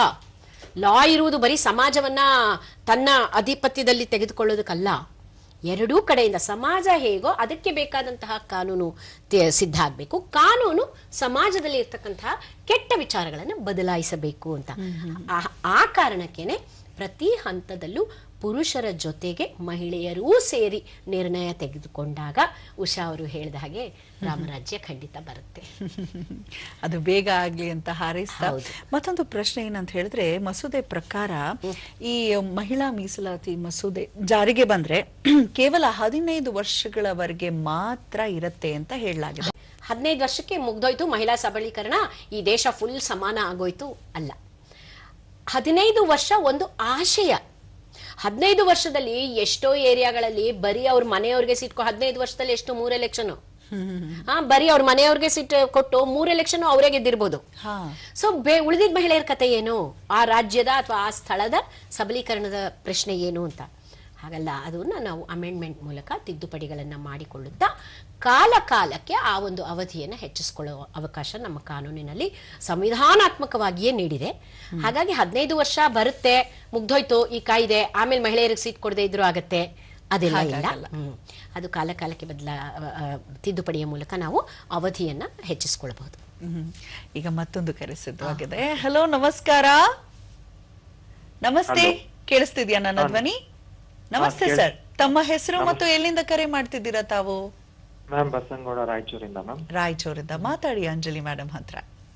ಮೇಡಮ್, ನಾವು ಮಹಿಳಾ ಸಬಲೀಕರಣ ಮಾಡೋದು, ಸೊಸೈಟಿಯಲ್ಲಿ ನಾರ್ಮ್ಸ್ ಚೇಂಜ್ ಮಾಡೋದು, ಮತ್ತೆ ಸೊಸೈಟಿಯಲ್ಲಿ ಥಿಂಕಿಂಗ್, ಫ್ಯಾಮಿಲಿ ಥಿಂಕಿಂಗ್ ಅದು ಚೇಂಜ್ ಮಾಡೋದು, ಮತ್ತೆ ಅವ್ರಿಗೆ ಎಜುಕೇಶನ್, ಅವ್ರಿಗೆ ಮತ್ತೆ ಎಂಪವರ್ ಮಾಡೋದು ಇಂಪಾರ್ಟೆಂಟ್ ಅಲ್ಲ ಮೇಡಮ್? ಅದು ರಿಸರ್ವೇಶನ್ ಮೀಸಲಾತಿ ಕೊಟ್ರೆ ಅದ್ರ ನೆಗ್ಲೆಕ್ಟ್ ಆಗ್ಬಿಡುತ್ತೆ.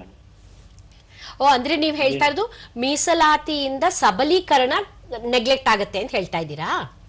ಮೀಸಲಾತಿ ಕೊಟ್ಬಿಟ್ರೆ, ಲೈಕ್ ಮೀಸಲಾತಿ ಇರುತ್ತೆ, ಹೆಂಗಿದ್ರು ಕೊಟ್ಟಿದೀವಲ್ಲ ನಾವು, ಅದ್ರ ಬಗ್ಗೆ ಗಮನ ಕಡಿಮೆ ಆಗ್ಬೋದು. ಇಲ್ಲ, ಬಸವನಗೌಡ ಅವರೇ, ತುಂಬಾ ಚೆನ್ನಾಗಿರೋ, ತುಂಬಾ ಜನದ ಮನಸ್ಸಿನಲ್ಲಿ ಮೂಡಬಾರದಂತ. ಅಂದ್ರೆ ಈಗ ಹೇಗಾಗಿದೆ ಅಂದ್ರೆ, ನಾವು ಸ್ಕೂಲು, ಕಾಲೇಜು ಅಥವಾ ಯಾವುದೇ ಒಂದು ಸಭೆ ಸಮಾರಂಭಗಳಲ್ಲಿ ಭಾಷಣ ಮಾಡಕ್ ಹೋದಾಗ ಎಲ್ಲಾ ಕಾನೂನುಗಳು ಮಹಿಳಾ ಪರ ಇದೆ, ಪುರುಷರು ನೊಂದು ಬಿಟ್ಟಿದ್ದಾರೆ, ಈ ರೀತಿಯಾದಂತ ಒಂದು ನೆರೇಟಿವ್ ನ, ಅಂದ್ರೆ ಒಂದು ಮನೋಸ್ಥಿತಿಯನ್ನ ನಾವು ಸೆಟ್ ಮಾಡಿ ಸಮಾಜಕ್ಕೆ ಬಿಡ್ತಾ ಇದೀವಿ. ಹಾಗಲ್ಲ, ಮೀಸಲಾತಿ ಅಂದ್ರೆ ನೋಡಿ, ಈಗ ಲಾಯರ್ ಆಗ್ಬೇಕು, ಅದರಲ್ಲಿ ಮೀಸಲಾತಿ ಇರುತ್ತೆ. 100 ಜನ ಲಾಯರ್ಗೆ 25 ಜನ ಮಹಿಳೆಯರು ಇರಬೇಕು ಲಾಯರ್ಗಳು ಅಂತ ಒಂದು ಕೋರ್ಟು ಒಂದು ತೀರ್ಮಾನವನ್ನು ಮಾಡುತ್ತೆ, ಅಥವಾ ಒಂದು ಮಸೂದೆಯನ್ನು ಜಾರಿಗೆ ತರ್ತೀರಾ. ನೀವು ಆ 25 ಜನಕ್ಕೆ ಲಾ ಓದಿಸ್ತೇನೆ ಇದ್ರೆ ಜಾರಿಗೆ ಬರುತ್ತೆ. ಮೀಸಲಾತಿ ಅಂದರೆ ಯಾವುದೋ ಒಂದು ಸಾಮರ್ಥ್ಯ ಇಲ್ಲದೆ ಇರೋ ಮಹಿಳೆಯನ್ನ ಅಥವಾ ವ್ಯಕ್ತಿಯನ್ನ ತಂದು ಅಲ್ಲಿ ಕೂರಿಸುವುದು ಅಂತಲ್ಲ. ಆ ಮೀಸಲಾತಿ ಹಿಂದ್ಗಡೆ ಎಷ್ಟು ಕೆಲಸ ಮಾಡಬೇಕು. ಈಗ ನೋಡಿ, ಪರಿಶಿಷ್ಟ ವರ್ಗ ಮತ್ತು ಪರಿಶಿಷ್ಟ ಜಾತಿಗೆ ಒಂದಷ್ಟು ಮೀಸಲಾತಿ ಇದೆ. ಹೌದು. ಅವ್ರಿಗೆ ಏನು ಸರ್ಕಾರಿ ಕೆಲಸದಲ್ಲಿ ಇಷ್ಟು % ಕೊಡಬೇಕು ಅಂತ ಮೀಸಲಾತಿ ಇದೆ. ಅವ್ರನ್ನ ನೀವು ಸ್ಕೂಲು ಕಾಲೇಜಿಗೆ ಸೇರಿಸ್ಕೊಳ್ದೆ ಸರ್ಕಾರಿ ಕೆಲಸದಲ್ಲಿ ಮೀಸಲಾತಿ ಕೊಡಿ ಅಂದ್ರೆ ಜನ ಎಲ್ಲಿಂದ ಬರ್ತಾರೆ? ಅಲ್ಲ, ಮೀಸಲಾತಿ ಉದ್ದೇಶ, ಮೀಸಲಾತಿ ಅನ್ನುವ ಪದವನ್ನ ನಾವು ಬಹಳ ಬಳಸಿ ಒಂದು ವರ್ಗಕ್ಕೆ ಅದನ್ನ ಕಂಡ್ರಾಗದೆ ಇರೋ ಹಂಗೆ ಮಾಡಿದೀವಿ, ಒಂದು ವರ್ಗಕ್ಕೆ ಅದು ಅರ್ಥ ಆಗದೆ ಇರೋ ಹಂಗೆ ಮಾಡಿದೀವಿ. ಮೀಸಲಾತಿ ಅಂದ್ರೆ ತೆಗೆದು ಕುತ್ಕೊಂಡು ಬಾಮ್ಮ ಅಂತ ರಸ್ತೆಯಲ್ಲಿ ಹೋಗೋ ಯಾವುದೋ ಒಂದು ಹೆಣ್ಮಗಳನ್ನ ಕರ್ಕೊಂಡು ಬಂದು ಆ ಆಯಕಟ್ಟಿನ ಜಾಗದಲ್ಲಿ ಕೂರಿಸುವುದಲ್ಲ. ಮೀಸಲಾತಿ ಕೊಟ್ಟಿದ್ದೀವಿ, ಆ ಮೀಸಲಾತಿಯನ್ನ ಬಳಸ್ಕೊಳ್ಳಿಕ್ಕೆ ನಾವು ಎಷ್ಟು ತಯಾರು ಮಾಡಬೇಕು. ಪ್ರೈಮರಿ ಸ್ಕೂಲ್ನಲ್ಲಿ ಒಂದು ಹೆಣ್ಣು ಮಗುವಿಗೆ ಏನು ಬೇಕು, ಮಿಡ್ಲ್ ಸ್ಕೂಲ್ನಲ್ಲಿ ಎಷ್ಟು ರಿಸರ್ವೇಶನ್ ಬೇಕು, ಹೈಸ್ಕೂಲಿನಲ್ಲಿ ಆ ಮಗುವನ್ನ ಹೇಗೆ ಮಾಡಬೇಕು, ರಾಜಕೀಯದಲ್ಲಿ ಬರಬೇಕು ಅಂದ್ರೆ ಹೇಗೆ ತಯಾರು ಮಾಡಬೇಕು. ಸೊ ಇದೆಲ್ಲವನ್ನು ನೋಡಿ, ಮೀಸಲಾತಿ ಅಂದರೆ ಆ ಜಾಗಕ್ಕೆ ಹೋಗಿ ಕುಳ್ಳಿರಿಸುವುದು ಅಂತಲ್ಲ. ಮೀಸಲಾತಿಯನ್ನು ಬಳಸಿಕೊಳ್ಳಲು ಒಂದು ವ್ಯಕ್ತಿಗೆ ಆ ಸಾಮರ್ಥ್ಯದ ಬಗ್ಗೆ ತರಬೇತಿಯನ್ನು ಕೊಡುವುದು ಸಹ ಸೇರಿರುತ್ತೆ. ಹಾಗಾಗಿ ಮೀಸಲಾತಿ ಅಂದ್ರೆ ಸಬಲೀಕರಣದಿಂದ ದೂರ ಆಗೋದು ಅಲ್ಲ, ಸಬಲೀಕರಣದ ಕಡೆಗೆ ನಡೆಯುವುದು ಅಂತ. ಸೊ ಮೇಡಮ್, ರೊಟೇಷನ್ ಪಾಲಿಸಿ ಇದೆ ಇದರಲ್ಲಿ ಅಂತ ಹೇಳಲಾಗತ್ತೆ. ಸೊ ಆ ಥರ ರೊಟೇಟ್ ಆಗ್ತಾ ಇದ್ರೆ ಹೆಣ್ಮಕ್ಳು ಆ ಒಂದು ಕ್ಷೇತ್ರದ ಮುಂದಿನ ದಿನಗಳಲ್ಲಿ ಅವರು ಸರಿಯಾಗಿ ಕೆಲಸವನ್ನ ಮಾಡ್ಲಿಕ್ಕೆ ಸಾಧ್ಯನಾ? ಅಂದ್ರೆ ವಿಶ್ವಾಸಕ್ಕೆ ತೆಗೆದುಕೊಂಡು ಮತದಾರರನ್ನ ನೋಡಿ, ಯಾವುದೇ ನೀವು IAS ಅಂತ ಕೇಳಿರ್ತೀರಲ್ಲ, IAS ಅಧಿಕಾರಿಗಳಿಗೆ ದರ್ ಇಸ್ ಅ ರೂಲ್, ಪೊಲೀಸಲ್ಲೂ ರೂಲ್ ಇದೆ, 3 ವರ್ಷಕ್ಕೊಮ್ಮೆ ವರ್ಗಾವಣೆ ಆಗಬೇಕು ಅಂತ. ಯಾಕೆಂದ್ರೆ ನಿಂತ ನೀರಾಗ್ಬಿಟ್ರೆ ನಾವು ಏನೋ ಒಂದು ಕೆಲಸ ಮಾಡ್ತಾ ಇರ್ತೀವಿ, ಅದು 3 ವರ್ಷ 5 ವರ್ಷ 6 ವರ್ಷ 3 ವರ್ಷಕ್ಕೆ ಒಮ್ಮೆ ಬದಲಾವಣೆ ತಂದರೆ ಹೊಸ ಹೊಸ ಆಲೋಚನೆಗಳು ಬರುತ್ತೆ, ಹೊಸ ನೀರು ಹರಿಯುತ್ತೆ. ಯಾಕಾಗಲ್ಲ? ನಾವು ಅಟ್ಯಾಚ್ ಆಗ್ಬೇಕಾಗಿರೋದು ವ್ಯಕ್ತಿಗಳಿಗಲ್ಲ, ಮತದಾರರ ಜೊತೆಗಲ್ಲ, ಮತದಾರರಿಗೆ ಮಾಡಿಕೊಡಬೇಕಾದಂತಹ ಕೆಲಸದ ಜೊತೆ ನಾವು ಅಟ್ಯಾಚ್ ಆಗ್ಬೇಕು. ಹಾಗಾಗಿ 15 ದಿನ ಅವಕಾಶ ಕೊಟ್ಟರು ನಾನು ಅದೇ ಕೆಲಸ ಮಾಡ್ತೀನಿ, 15 ವರ್ಷ ಅವಕಾಶ ರೊಟೇಷನ್ ಪಾಲಿಸಿ. ಮೇಡಮ್, ಇದನ್ನ ನಾವು ಮಾತ್ರ ಕೇಳ್ತಾ ಇರೋದಾ ಅಥವಾ ವಿಶ್ವದ ಬೇರೆ ಬೇರೆ ರಾಷ್ಟ್ರಗಳಲ್ಲೂ ಮೀಸಲಾತಿ ಇದೆಯಾ? ಇದೆ. ಒಂದಷ್ಟು ನಾನು ಇವಾಗ ಹೆಸರು ಹೇಳ್ತಾ ಕೂತ್ಕೊಂಡ್ರೆ ಈ ದೇಶ ಆ ದೇಶ ಅಂತ ದೊಡ್ಡದಾಗುತ್ತೆ. ಒಂದು ವಿದೇಶಗಳಲ್ಲಿ ಕೆಲವು ಕಡೆ 50% ಮಹಿಳೆಯರಿದ್ದಾರೆ, ಕೆಲವು ಕಡೆ 30% ಇದೆ, ಕೆಲವು ಕಡೆ ತುಂಬಾ ಅಧ್ವಾನ ಸ್ಥಿತಿಯೂ ಇದೆ, ಯಾರು ಒಬ್ಬ ಮಹಿಳೆಯೂ ಇಲ್ಲದೆ ಇರೋ ಸ್ಥಿತಿನೂ ಇದೆ. ವಿದೇಶಗಳಲ್ಲೂ ಇದೆ ಮಹಿಳೆಯರ ಎಂಪವರ್ಮೆಂಟ್ ತರಬೇಕು ಅಂತ. ಆದ್ರೆ ನಮ್ಗೆ ಅಲ್ಲಿ ಹೆಚ್ಚು ಹೆಚ್ಚು ಜನ ಕೂತ್ಕೊಳ್ಳೋದು ಕಾಣದೇ ಇರ್ಬೋದು. ಯಾಕೆ ಅಂದ್ರೆ ನಮ್ಮಲ್ಲಿರೋ ಜನಸಂಖ್ಯೆ ಅಗಾಧವಾಗಿದೆ. ಹಾಗಾಗಿ ಇಲ್ಲಿ ಕಾಣ್ತಾ ಇದ್ದೀವಿ ನಾವು ಕಡಿಮೆ ಇದ್ದೀವಿ ಅಂತ. ಎಷ್ಟೋ ದೇಶಗಳಲ್ಲಿ ಜನಸಂಖ್ಯೆ ಬಹಳ ಪುಟ್ಟದಾಗಿದೆ, ಹಾಗಾಗಿ ಅದು ಕಾಣೋದಿಲ್ಲ. ಕೊನೆಯದಾಗಿ ನನ್ನ ಹೇಳಕ್ಕೆ ಇಷ್ಟಪಡ್ತೀರಾ? ಕಾರ್ಯಕ್ರಮದ ಕೊನೆಯ ಹಂತಕ್ಕೆ ತಲುಪಿದ್ದೀವಿ. ನಾನು ಅವತ್ತು ಹೇಳಿದ್ದೆ, ಇವತ್ತು ಅದನ್ನೇ ಹೇಳ್ತೀನಿ. ಎಲ್ಲಿಯವರೆಗೂ ನಾವು ಒಂದು ಸಬಲೀಕರಣವನ್ನು ಸಾಧಿಸಲಿಕ್ಕೆ ಸಾಧ್ಯ ಇಲ್ಲವೋ ಅಲ್ಲಿಯವರೆಗೂ ಎಲ್ಲ ಹಂತಗಳಲ್ಲೂ ಮೀಸಲಾತಿ ಬೇಕು. ಆದರೆ ಮೀಸಲಾತಿ ಕೊಟ್ಟಿದ್ದೀವಿ ಅಂತ ಮೀಸಲಾದ ವರ್ಗವನ್ನ ನೆಗ್ಲೆಕ್ಟ್ ಮಾಡಬಾರ್ದು, ಅವರನ್ನ ಸಮರ್ಥರನ್ನಾಗಿ ಮಾಡ್ತಾ ಹೋಗ್ಬೇಕು. ಅದರಿಂದ ಮೀಸಲಾತಿ ಅಂದ್ರೆ ಸಬಲೀಕರಣಕ್ಕೆ ವಿರೋಧ ಅಲ್ಲ, ಸಬಲೀಕರಣದ ಜೊತೆಯಲ್ಲಿ ಹೋಗುವಂತಹ ಒಂದು ಪ್ರಕ್ರಿಯೆ. ಇದು ಜಾರಿಗೆ ಸಾಧ್ಯವಾದಷ್ಟು ಬೇಗ ಬರಲಿ ಅಂತ ಆಶಿಸ್ತೀನಿ. ಧನ್ಯವಾದಗಳು. ಕಾರ್ಯಕ್ರಮಕ್ಕೆ ಬಂದು ಬಹಳ ಅದ್ಭುತವಾಗಿ ವಿಚಾರವನ್ನ ಮಂಡಿಸಿದ್ದೀರಾ. ನಿಜ ಹೇಳ್ಬೇಕಂತ ಹೇಳಿದ್ರೆ ವೀಕ್ಷಕರೇ, ಮಹಿಳಾ ಮೀಸಲಾತಿ ಮಸೂದೆ ಬಗ್ಗೆ ಇವತ್ತು ಒಂದು ಪುಸ್ತಕ ಓದಿದಂತಹ ಭಾವ ನಮ್ಮೆಲ್ಲರಿಗೂ ಆಗಿದೆ ಅಂತ ನಾನು ಭಾವಿಸ್ತೇನೆ. ಅಷ್ಟು ಅದ್ಭುತವಾಗಿ ವಿಚಾರವನ್ನ ನಾವು ತಿಳಿದುಕೊಂಡಿದ್ದೀವಿ. ಹೀಗೆ ನೋಡ್ತಾ ಇರಿ ನಮ್ಮ ಕಾರ್ಯಕ್ರಮವನ್ನ, ಹೆಚ್ಚು ಹೆಚ್ಚು ಜ್ಞಾನವಂತರಾಗೋಣ. ಹಲೋ ಗೆಳೆಯರೇ ಕಾರ್ಯಕ್ರಮ ವೀಕ್ಷಿಸ್ತಾ ಅಂತ ಹೇಳ್ತಾ ತುಂಬ ಹೃದಯದ ಧನ್ಯವಾದಗಳು.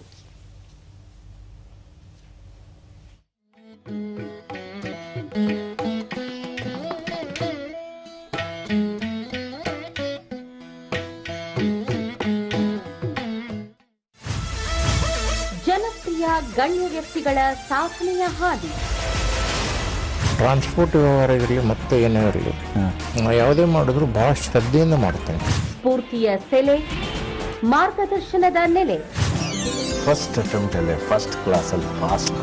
ಈ ಹೋರಾಟ ಅನ್ನೋದು ನಮಗೆ ನಮ್ಮ ಬ್ಲಡ್ ಅಲ್ಲೇ ರೂಪುಗೊಂಡಂಥದ್ದು. ನ್ಯಾಯದಾನ ಪದ್ಧತಿ ಹೇಗಿದೆ ಅನ್ನೋದು ಲಾಯರಿಗೆ ಮೊದಲಿಂದನೂ ಗೊತ್ತಾಗ್ತಾ ಇರ್ತದೆ. ನಾನು ಫಸ್ಟ್ ಪ್ಲೇಸ್ ಮಾತ್ರ ಯಾರಿಗೂ ಬಿಟ್ಕೊಡ್ತಾ ಇರಲಿಲ್ಲ. ಸರ್ಕಾರಿ ಶಾಲೆಗಳ ಸಂಖ್ಯೆ ನೀವು ಕೇಳಿದ್ರೆ ಆಶ್ಚರ್ಯ ಪಡ್ತೀರಿ. ಹುಡುಗಿ ಕುದುರಿ ನಡಿಗಿ ಹಿಡಿದು ಬರುತ್ತಿತ್ತ. ಹೆಣ್ಣಾಗಿ ಜೀವನ ಮಾಡ್ಬೇಕಂದ್ರೆ ಅಷ್ಟು ಸುಲಭ ಅಲ್ಲ. ನಮಗೆ ಅನುಕಂಪ ಬೇಡ, ಅವಕಾಶ ಬೇಕು. ನಾನು ನೀರಿನ ಋಣ ತೀರಿಸಲಿಕ್ಕೆ ಇಲ್ಲಿ ಬಂದಿದ್ದೇನೆ. ನಾವು ಬಹಳ ಕಷ್ಟಪಟ್ಟಿದ್ದೇವೆ. ಆ ಕಷ್ಟ ಹೇಳ್ಕೊಂಡ್ರೆ ತಂದಿದ್ದು ಬರ್ತದೆ. ಆ ಭಾಷೆಯ ಸ್ಟ್ರಕ್ಚರ್ ಅನ್ನ ಡ್ಯಾಮೇಜ್ ಮಾಡೋ ಅಧಿಕಾರ ನಮಗೆ. ನಾನು ಎಲ್ಲಿ ಬದುಕಿದ್ನೋ, ನಾನು ಎಲ್ಲಿ ಹುಟ್ಟಿದ್ನೋ ಆ ಜಾಗದಲ್ಲಿ ನನ್ನ ವೈದ್ಯ ವೃತ್ತಿನ ಮಾಡಬೇಕು ಅಂತ. ನಾಡಿನ ವಿವಿಧ ಕ್ಷೇತ್ರಗಳ ಸಾಧಕರ ಯಶೋಗಾಥೆ. ನಾನೇನಾದ್ರು ಸಿನಿಮಾದಲ್ಲಾದ್ರೆ ಡೈರೆಕ್ಟರ್ ಆಗ್ಬೇಕು. ಕೌಸಲ್ಯ ಸುಪ್ರಜಾ ರಾಮಪೂರ್ವ ಸಂಧ್ಯಾ ಪ್ರವರ್ತತೆ. ಸಿನಿಮಾಗೆ ಕೆಲಸ ಮಾಡಿದ್ರೆ ದುಡ್ಡು ಕೊಡ್ತಾರೆ ಅಂತ ನನಗೆ ಗೊತ್ತಾಗಿದ್ದೆ ರವಿಚಂದ್ರ ಅವ್ರ ಹತ್ರ ಕೆಲಸ ಮಾಡಿದ್ರು.